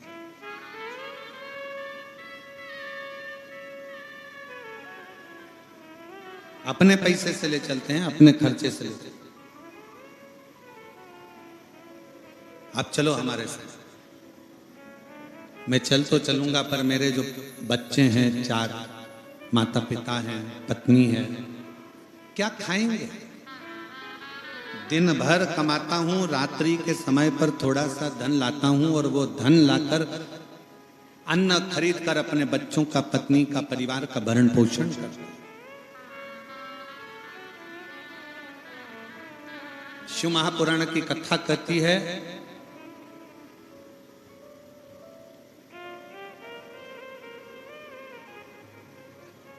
आप कथा में जाकर कथा की जगह संभालो, तुम्हारा घर भोलेनाथ संभालेंगे, शिव संभालेंगे।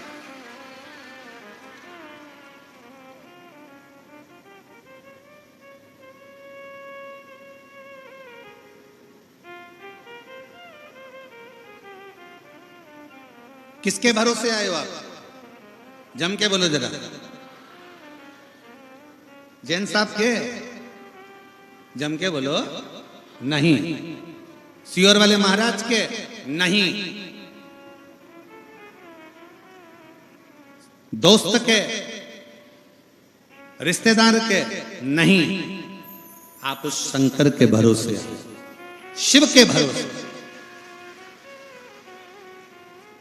किसको मालूम था कि तुम टीआई बन जाओगे, थानेदार बन जाओगे, कलेक्टर बन जाओगे, एसपी बन जाओगे, मंत्री बन जाओगे, संतरी बन जाओगे, कलंतरी बन जाओगे, सांसद बन जाओगे, विधायक बन जाओगे, सरपंच बन जाओगे। तुम्हें किसको मालूम था कि टीचर बन जाओगे, कि तुमको घर मिलेगा, कि परिवार मिलेगा, कि कुटुंब मिलेगा, कि कबीला मिलेगा? किसको मालूम था? माँ के गर्भ से जब आपका और हमारा जन्म हुआ, किसी को नहीं मालूम था कि आप आगे करोगे क्या। किसी को नहीं मालूम था कि क्या होगा, पर उस परमात्मा ने जब पैदा करा तो उसने पैदा करते समय तुम्हारे ललाट पर लिख दिया। क्या लिखा? भविष्य, भाग्य। तुम्हारा विधाता ने लिखकर भेजा, भाग्य लिखकर भेजा। उस भाग्य में नीचे एक लाइन और लिख दी कि भाग्य बदलने की जवाबदारी तेरी खुद की है, तू जितनी मेहनत करेगा अपने भाग्य को पलट देगा। भाग्य लिखा विधाता ने, पर एक लाइन शंकर भगवान ने लिख दी कि मेहनत से अपने भाग्य को पलटा जा सकता। अच्छी एजुकेशन चाहिए, अच्छी पढ़ाई करो, कंपटीशन एग्जाम में बैठ रहे हो, अच्छी मेहनत करो। आपके बीच का ही कोई व्यक्ति प्रधानमंत्री बनकर बैठता है, कोई मुख्यमंत्री बनकर बैठता है, कोई राष्ट्रपति बनकर बैठता है, कोई टीआई बनकर बैठता है, कोई थानेदार बनकर बैठता है, कोई कलेक्टर बनकर बैठता है, कोई एसपी बनकर बैठता है। अलग से परमात्मा उनको पैदा नहीं करता। आप और हम में से कोई एक ऐसा होता है जो उच्च पद पर पहुंचता है अपनी लगन, अपनी मेहनत से। वो मेहनत तुम्हारे अंदर है, तुम उसको जागृत करो। अपनी मेहनत पूर्ण करो, जितनी लगनता से कर सकते हो उतनी लगनता से।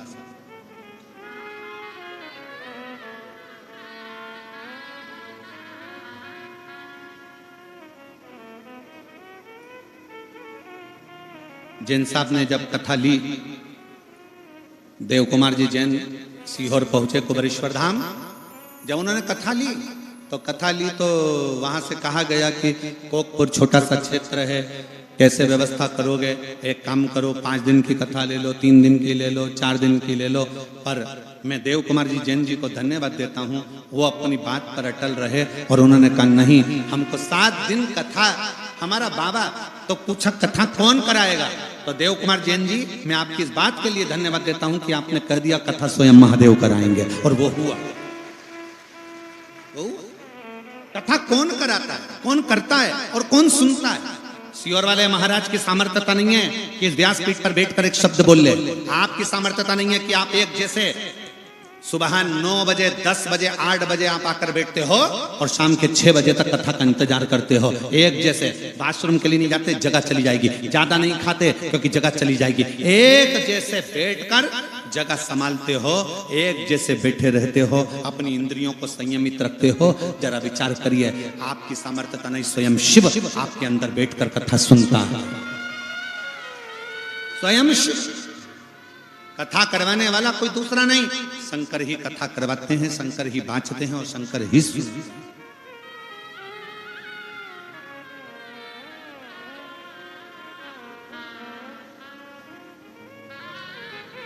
और जिस समय पर उच्च पद पर बैठ जाओ, कोई अच्छी नौकरी मिल जाए, कोई अच्छी सर्विस मिल जाए, कोई अच्छी पद पर बैठ जाओ, उस समय पर यह मत कहना कि तुम नौकरी कर रहे हो, तुम्हें उच्च पद मिला है। उस समय पर कहना मेरे शंकर भगवान ने मेहनत करी थी तो मेरे शंकर भगवान उच्च पद पर जाकर बैठे हैं, वो शिव बैठे।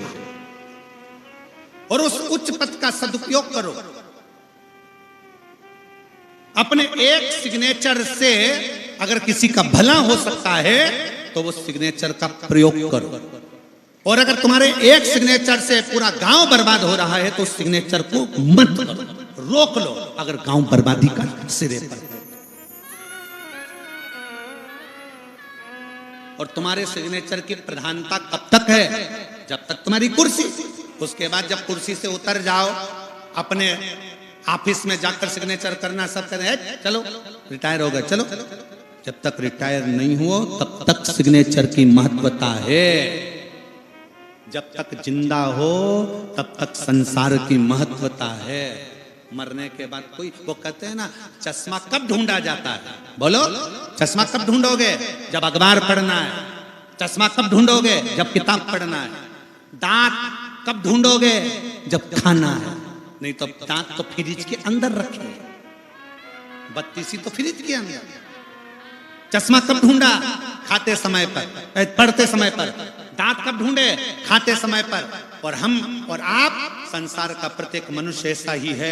भगवान को भी कब ढूंढता है? मरते समय पर। अब जा रहा हूं, परमात्मा मुझे संभाल लेना। परमात्मा बोले पहले से दांत संभाल के रखता तो खाने को मिल जाता, चश्मा संभाल के रखता तो पढ़ने को मिल जाता, और पूरी जिंदगी अगर संभाल कर रखता तो राम भी मिल जाता। परमात्मा को ढूंढा ही कब? अंत समय। अंत समय कब बोले राम नाम? अरे अच्छे से बोलो राम नाम। अच्छे से बोलना चाहिए, क्योंकि अपन मरेंगे तो दूसरे बोलेंगे, अपन कब बोलेंगे? इसलिए बोलते चलो राम नाम सत्य है। और जीते जी बोलो। किसी के दिवाली मिलने जाओ तो हैप्पी दिवाली नहीं, डायरेक्ट बोलो काका जी राम नाम। काका जी कुर्सी से नीचे, क्यों रे दिवाली मिलने आया है कि मरा सोचने आया है? नहीं गुरुजी, काका जी जिंदगी भर झूठ बोलते रहे, थोड़ा सा सत्य बोल लो। आखिरी समय चल रहा है, कब जिंदगी का ठिकाना नहीं, कब जाना पड़ जाए। होली मिलने जाओ तो हैप्पी होली नहीं, राम नाम सत्य है। प्राण कब छूट जाए इसका कौन ठिकाना, किसको मालूम?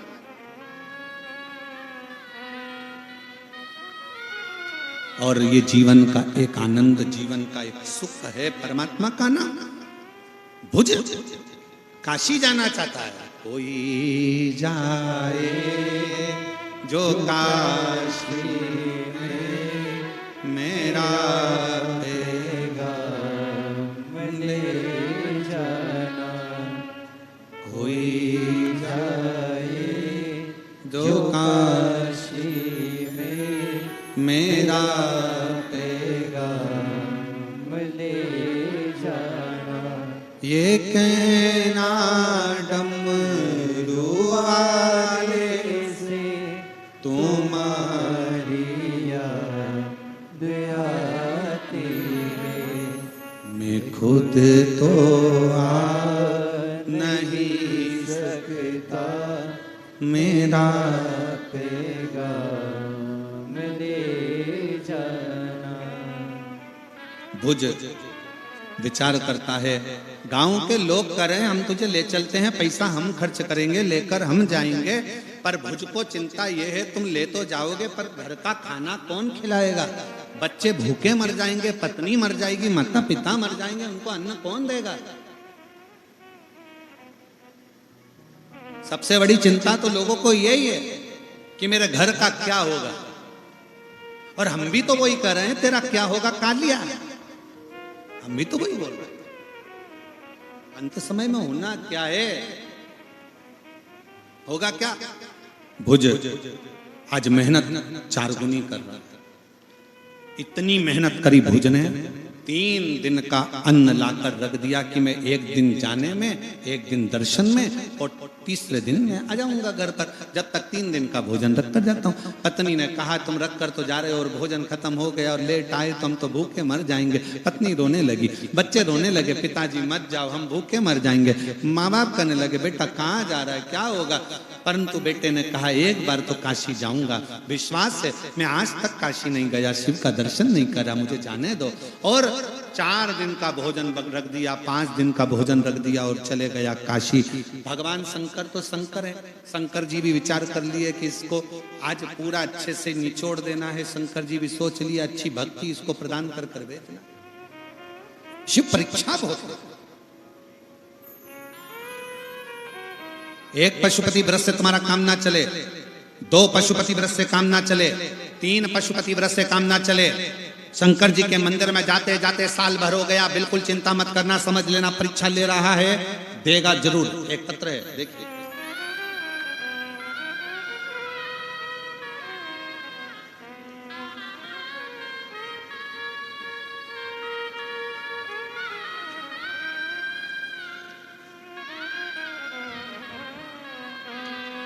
मेरा नाम नर्मदा भरद्वाज, पति चंद्रभान भरद्वाज।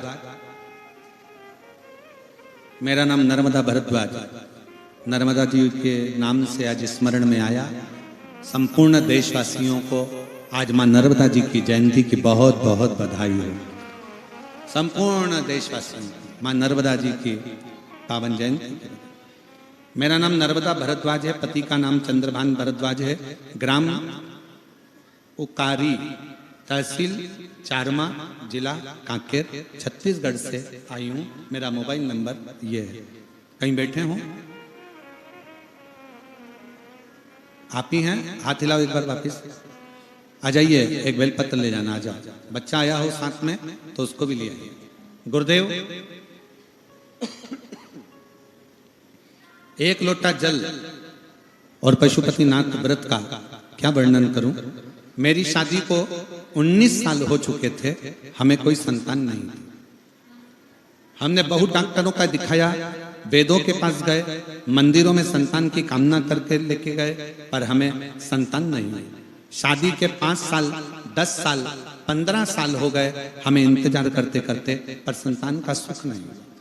गुरुदेव, IVF करवाया, टेस्ट भी करवाया, पर सुख नहीं आया। शादी के 19 साल निकल गए, 19 साल पूरे हो गए, पर संतान का सुख। इलाज कराते कराते 10 साल 15 साल निकल गए, पर कोई संतान नहीं। तब भगवान पर से विश्वास हट गया कि भगवान तो हमें औलाद नहीं दे रहा। किसी ने कहा टीवी पर पंडित प्रतिम मिश्रा जी कथा करते हैं, शिव महापुराण की कथा होती है जिसमें पशुपति व्रत और सफेद आंकड़े की जड़ का बांधने का बताते हैं, जिससे कई महिलाओं को संतान की प्राप्ति हुई है। तब से मैं भी शिव महापुराण की कथा सुनती, शिवालय जाकर 1 लोटा जल अर्पित करती। गुरुदेव, मैंने आंकड़े के जड़ का उपाय करा, पहला पशुपति व्रत रखा। व्रत में हो सकता है कि कुछ गलती हो गई हो, बाबा ने नहीं सुना। दूसरा व्रत किया, तीसरा बार व्रत किया, चौथी बार व्रत किया। पशुपति व्रत में लगातार, आप कहते हो ना कि बाबा को छोड़ना मत, ही देगा जरूर। मैंने भी पीछा नहीं छोड़ा और पशुपति व्रत करती रही। सफेद आंकड़े की जड़ 1 बार नहीं 10 बार बांध ली। बाबा से प्रार्थना करते करते 2022 में सीहोर गई, वहां पर रुद्राक्ष महोत्सव हो रहा था। उस रुद्राक्ष उत्सव में बैठ गई, बाबा की कथा श्रवण करी, बाबा से विनती करी और बाबा से निवेदन कर वहां से दरवाजे पर से पंडाल में गई पर अंदर नहीं पहुंच पाई और बाबा से दरवाजे से विनती कर कर आ गई। मुझे क्या मालूम था कि वो तो कुबेर भंडारी है, साधारण नहीं है। उसके दरवाजे पर जो जाता है वो देता जरूर है। गुरुदेव, मैं बाबा के दरवाजे पर फिर पहुंच गई 2023 में। मैंने बाबा को छोड़ा नहीं, कुबेरेश्वर महादेव को छोड़ी नहीं मैं, क्योंकि तू झोली में मेरी संतान जरूर देगा। 2023 में फिर चली गई और बाबा से विनती करी। आज मैं बाबा को धन्यवाद देने के लिए आई हूँ। 2 अगस्त 2024 को 19 साल के बाद बाबा ने मेरी झोली भर दी और मेरे घर में संतान की प्राप्ति हो गई। मैं बाबा की कृपा से बच्चे का फोटो भी लगा रही हूँ, बच्चे का फोटो भी लगा रही हूँ। 19 साल के बाद मुझे मेरे बाबा ने संतान दे ही दी।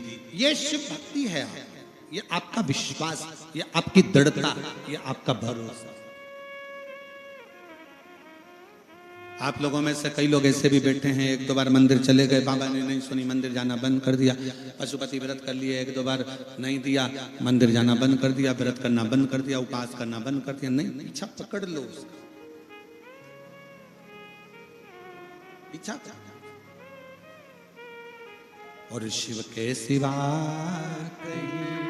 दिल ना लगाना, शिव के सिवा कहीं दिल ना लगाना, वरना पड़ेगा तुझे आंसू बहाना, वरना पड़ेगा तुझे आंसू बहाना।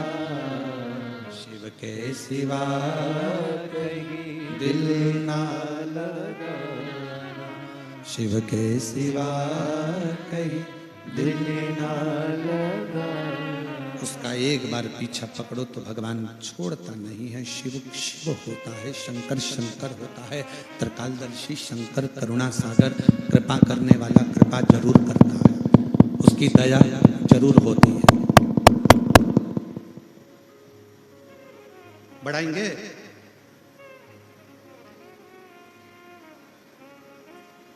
शिव की करुणा कृपा जरूर होती है, करुणा जरूर करता,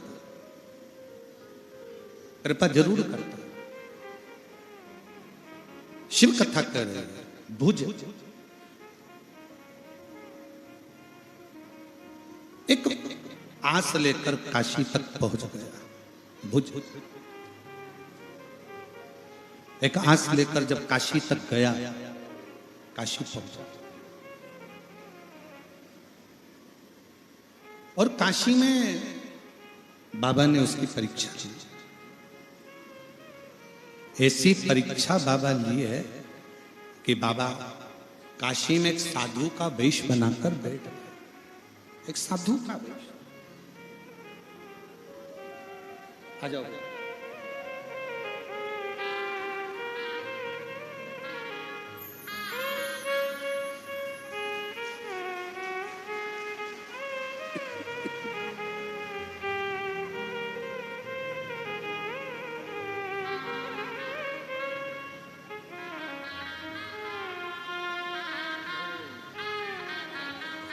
संभव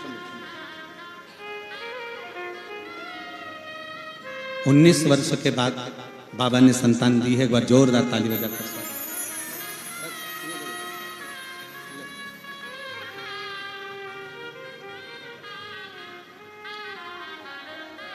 रोते नहीं, खुश हो, आंसू पोछो और चुप होकर जाओ, खुश होकर जाओ। शंभू शंभू।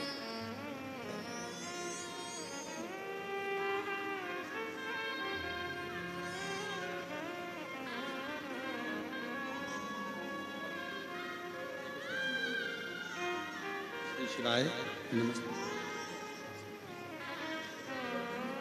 19 वर्ष के बाद बाबा ने संतान दी। एक बार जोरदार ताली बजाकर साधु का शिव तत्व, शिव शिव शिव जी ने परीक्षा ली। साधु का वेश रखकर शंकर काशी में बैठ गए। साधु का वेश। और जब शंकर भगवान काशी में साधु का वेश धरकर बैठे, भुज आया, शिव जी का दर्शन करा विश्वनाथ का, और विश्वनाथ का दर्शन कर कर भुज जा ही रहा था, इतने में साधु बाबा ने हाथ देकर उसको रोका, हाथ देकर रोका, हे बालक इधर आओ। भुजाए, रुके। बाबा जी क्या बात है? बाबा जी बोले, बेटा मैंने देखा कि तेरा चेहरा उतरा हुआ है, तो दुखी है, क्या बात है? बोल, तुझे क्या हुआ, क्या कष्ट है तेरे, क्या दुख है तेरी जिंदगी, बोल। भुज आंखों में जल भरकर कहता है, बाबा थोड़ी सी संपदा की कमी है, थोड़ी सी वैभव की कमी है, थोड़ी धन की कमी है बाबा। सवेरे से मेहनत करता हूं, शाम तक लेकर आता हूं, परिवार को एक बार का भोजन दे पाता हूं, बहुत दुखी हूं बाबा, बहुत दुखी, बहुत कष्ट। केवल एक बार का भोजन मेरे परिवार को मिल पाता, केवल एक बार।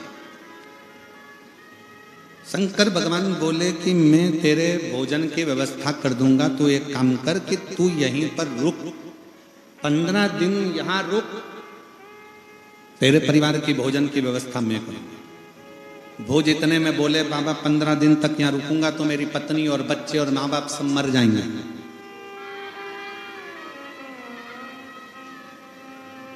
उनके लिए भोजन की व्यवस्था तो मैं ही करता हूं ना। साधु को हंसी आई, क्योंकि साधु तो थे ही नहीं, शंकर भगवान थे। शंकर जी के सामने जैसे ही बोला कि परिवार को तो मैं पाल रहा हूं, भोजन में दे रहा हूं, मैं काम नहीं करूंगा तो बच्चे मर जाएंगे, पत्नी मर जाएगी, माँ बाप मर जाएंगे। शंकर भगवान हंस दिए, मुस्कुराए, हंसे, ठाका लगाकर। और शिव जी जैसे ठाका लगाकर हंसे, खूब मुस्कुराए। हंसते हुए शंकर भगवान ने कहा, तू चिंता मत कर, तू तो यहां पर सेवा कर, 15 दिन तो नहीं रुक सकता। शंकर भगवान बोले, 15 दिन नहीं रुक सकता तो 5 दिन रुक जा। 5 दिन रुक गया तो बच्चों का क्या होगा, भूखे मर जाएंगे। 4 दिन रुक जा, नहीं। 3 दिन, 1 दिन, नहीं। शंकर भगवान के, अच्छा मत रुक, एक काम कर, ये लोटा भर के गंगा जल रास्ते में से जाएगा ना, तो बीच में एक बेलपत्री के पेड़ के नीचे बाबा बैठा हुआ है, सफेद उसके बाल है, सफेद दाढ़ी है, उस बाबा को ये लोटा भर के गंगा जल दे दे, ठीक है? इतना कर सकता। आप बोलो तो मैं इतना कर सकता। और भुज गंगा जल लेकर एक लोटा चल दिया। बीच में बेलपत्री का पेड़ मिला, जहां पर बाबा मिले, बाबा को गंगा जल दिया तो बाबा ने तो उस भुज का हाथ पकड़कर उसको पेड़ से बांध दिया। गंगा जल लेते से ही पेड़ से बांध दिया। 3 दिन बांध के रखा, छोड़ दिया, अपनी झोपड़ी में ले आए बाबा। 6 महीने तक बाबा ने उस भुज को नहीं छोड़ा, 6 महीने तक नहीं छोड़ा। वो रोज विनती करे, मेरे बच्चे मर जाएंगे, मेरी पत्नी मर जाएगी, मेरे माँ बाप मर जाएंगे, मुझे छोड़ दो, भूखे मर जाएंगे, उन्हें खाना कहाँ से मिलेगा, मुझे छोड़ दो। 6 महीने तक वो सफेद बाल वाले बाबा ने नहीं छोड़ा। 6 महीने बाद छोड़ा। भुज जैसे ही घर गया, घर पर जाकर देखा तो क्या देखता है, जहां झोपड़ा था वहां महल बना हुआ था और परिवार के लोग बाहर खड़े हुए। बोल बम का नारा है, परिवार के लोग बाहर खड़े हुए थे। भुज को लगा, मुझे लगता है यहां किसी सेठ ने मेरे मकान को तोड़कर अपना बंगला बना लिया। बच्चा दौड़ कर आया, पिताजी आप हमें पहचाने नहीं, ये अपना ही घर है, अपना घर। हाँ, तो घर तो झोपड़ा था। मुझे तो लग रहा था कि मैं काम नहीं करूंगा तो तुम्हारा पेट कौन भरेगा, मैं चले जाऊंगा तो तुम्हारे उधर की तृप्ति कौन करेगा। इतने में पत्नी ने आकर कहा, पता नहीं, पर एक बूढ़ा व्यक्ति 1 लोटा जल लेकर आया था। उसने कहा था, ये जल शंकर जी को लोटा भर भर कर चढ़ाते रहना, जल भी कम नहीं होगा, लोटा भी कम नहीं होगा और तेरा कल भी कम नहीं होगा, वो बढ़ते चले जाए। सारी समस्या का हल एक लोटा जल, जब हम एक लोटा जल भगवान को चढ़ाते हैं तो दुनिया के लोगों को लगता है कि अपने घर का एक लोटा जल शंकर जी के पास जा रहा है, पर याद रखना शिव जी के पास एक लोटा जल नहीं जा रहा है, तुम्हारा वो कल शंकर भगवान बदलने वाले हैं, इसलिए वो एक लोटा जल शंकर के पास जा रहा है। कल बदलने वाला, इसलिए वो एक लोटा जल।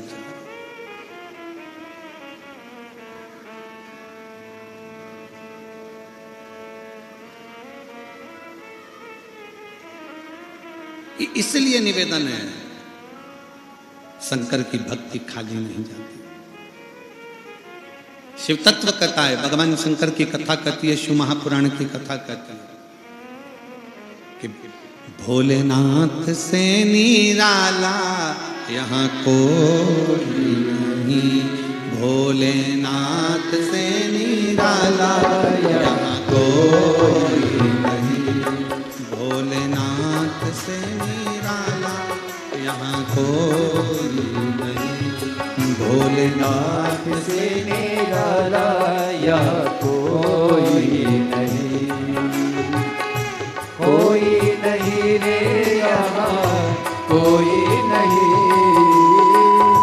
कोई नहीं रे यहाँ कोई नहीं, भोलेनाथ से निराला यहाँ कोई नहीं, भोलेनाथ से निराला यहाँ कोई नहीं, ओ कोई नहीं रे यहाँ कोई नहीं, कोई नहीं रे यहाँ कोई नहीं, भोलेनाथ से निराला यहाँ कोई नहीं, भोलेनाथ से निराला यहाँ कोई नहीं।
शिव का डमरू डम डम बोल, अगम निगम के वेद ये खोले, शिव का डमरू डम डम बोले, अगम निगम के वेद ये खोले, शिव का डमरू डम डम बोले, अगम निगम के वेद ये खोले, डमरू बजाने वाला कोई नहीं, ऐसा डमरू बजाने वाला कोई नहीं, भोलेनाथ से निराला यहाँ कोई नहीं, भोलेनाथ से निराला यहाँ कोई नहीं, शंभुनाथ से निराला यहाँ कोई नहीं, शंभु बाबा से निराला यहाँ कोई नहीं, कोई नहीं रे यहाँ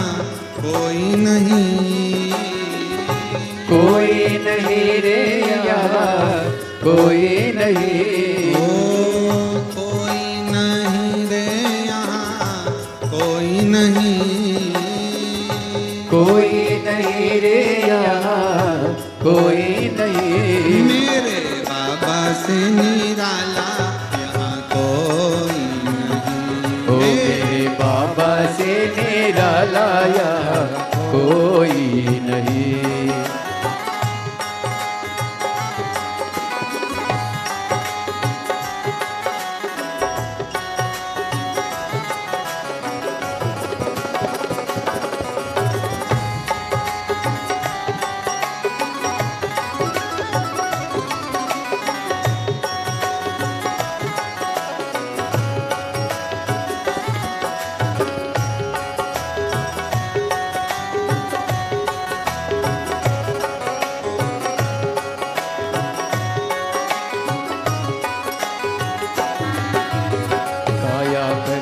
जब जब बदले पाप चमकते अगले पिछले, आया जब जब करवट बदले पाप चमकते अगले पिछले, काया करवट जब जब बदले पाप चमकते अगले पिछले, आया जब जब करवट बदले पाप चमकते अगले, ऐसा जोग जगाने वाला कोई नहीं, ऐसा ज्योति जगाने वाला कोई नहीं, भोलेनाथ से निराला यहाँ कोई नहीं, भोलेनाथ से निराला यहाँ कोई नहीं, गौरीनाथ से निराला यहाँ कोई नहीं, भोलेनाथ से निराला यहाँ कोई नहीं,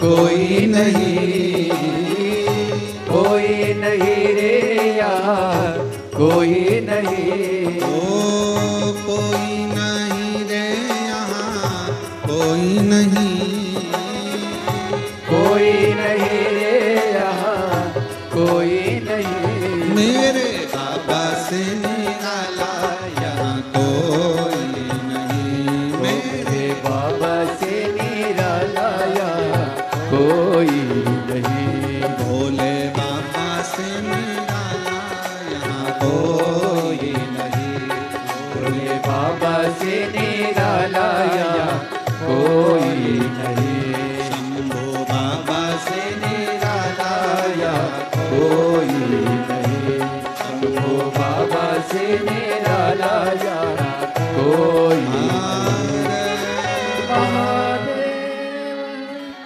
अपने स्थान पर बैठकर भगवान देवाधिदेव महादेव को अपने हृदय की बात दिल से प्रार्थना करेंगे, दिल से विनय करेंगे, निवेदन करेंगे। जहाँ जगह मिले वहाँ बैठकर शिव जी को बड़े भाव से प्रार्थना करिए। आज बड़े भाव से माघ के महीने का सुंदर आनंद और माँ नर्मदा जयंती, दिल से बाबा को अपने भाव व्यक्त करिए, दिल से प्रार्थना करिए।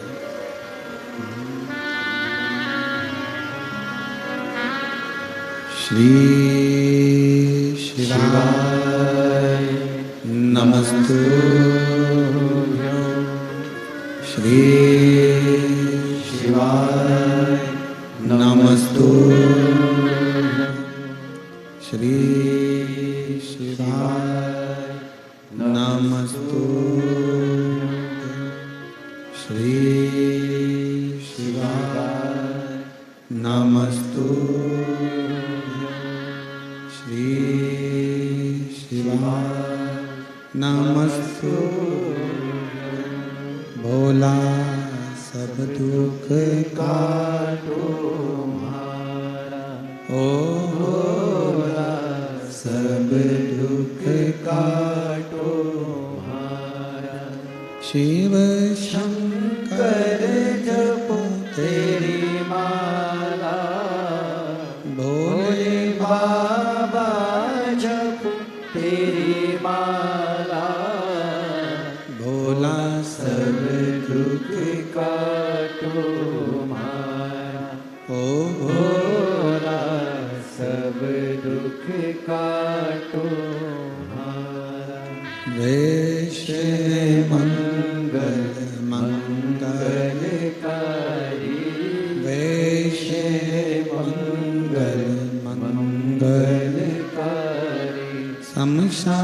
निवासी हमारा, शमशान निवासी हमारा, ओ भोला सब दुख काटो हमारा, ओ भोला सब दुख काटो हमारा।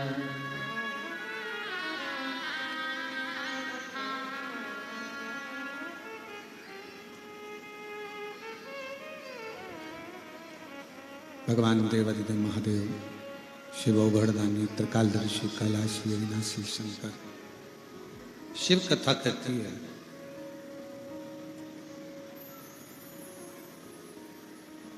भुज शिव तक एक लोटा जल लेकर जाता है और शिव उसके घर का भंडार भर देते हैं। एक लोटे जल में व्यक्ति के जीवन का एक सुख है। मेहनत करो, परिश्रम करो, पढ़ाई को 4 गुना बढ़ाओ, मेहनत को 4 गुना बढ़ाओ और साथ में शिव के मंदिर जो एक पत्र, अच्छा पत्र, इसको देखकर ऐसा लग रहा है जैसे भोलेनाथ जी का फुलेरा बनाया। श्रीमती डोमेश्वरी सिन्हा, पति श्री नीलकंठ सिन्हा, मैं ग्राम कोकपुर डोंगरी पारा की रहने वाली हूँ। मेरा मोबाइल नंबर यह है। आपके द्वारा बताए गए उपाय का 1 लोटे जल शिवजी को अर्पण करने की महिमा का मैं वर्णन कर सकता हूँ। मेरे पास तो इतने शब्द ही नहीं कि मैं कुछ कह सकूं। मेरा पुत्र कमलेश कुमार सिन्हा कहीं बैठे हों तो 1 बेलपत्र लेने के लिए अवश्य। मेरा पुत्र कमलेश कुमार सिन्हा 6 वर्षों से प्राइवेट स्कूल में जॉब करता था और साथ ही सरकारी नौकरी की तैयारी भी करता था, पर उसके 6 साल से कोई सरकारी नौकरी नहीं लगी। मेरा बेटा हिम्मत हार गया। तब मैंने अपने बेटे से कहा कि तू एक बार पशुपतिनाथ का व्रत कर और एग्जाम देने जाए, मेहनत कर कर तो बेलपत्री शहर लगा कर जा। 4 सितंबर 2023 को मेरे बेटे ने पशुपतिनाथ का व्रत का स्मरण किया और शिवजी के मंदिर में जाकर सेवा करता, प्राइवेट जॉब करता। आपके कहने से 4 गुना पढ़ाई को बढ़ाया, मेहनत करा और बाबा की कृपा से 3 फरवरी 2024 को मेरे बेटे का परिवार न्यायालय कांकेर में आदेशिक वाहक के पद पर नियुक्ति हो गई। मैं बाबा को यहाँ धन्यवाद देने के लिए आई हूँ। मेरे बेटे ने जिस नौकरी के लिए अप्लाई किया था, शिवजी की कृपा से उसको वो नौकरी प्राप्त। कहीं बैठे हों तो एक बेलपत्र लेने के लिए अवश्य आए। शिव तत्व इसी को कहते हैं। शिव की अविरल भक्ति इसी को कहते हैं। आप जब शंकर जी के मंदिर में जाते हो, शिव के मंदिर में 1 लोटा जल समर्पित करते हो, शंकर के मंदिर में जाकर 1 लोटा जल देवादिदेव महादेव को चढ़ाते हो, तो ये विश्वास मानकर चलो कि मेरा शंकर कहीं ना कहीं तुम्हारे दुख को हरने के लिए तुम्हारे साथ कदम से कदम मिलाकर चलता जरूर है, चलता जरूर।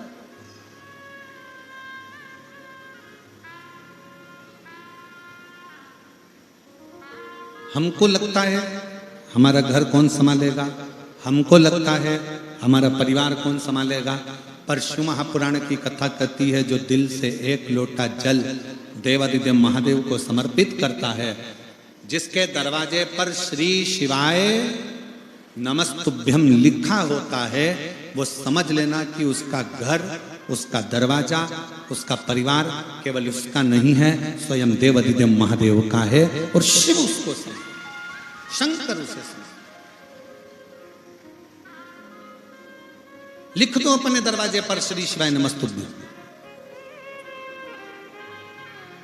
अपने घर से प्रतिदिन शिवालय में 1 लोटा जल चढ़ाने के लिए जरूर जाओ।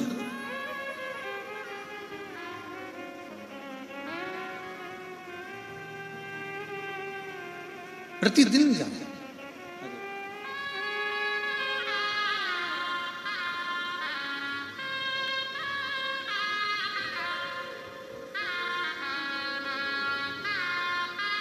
ये कमलेश के पिताजी हैं, इनके बेटे का न्यायालय कांकेर में आदेशिक वाहक के पद पर नौकरी लगी है। एक बार जोरदार ताली बजाकर।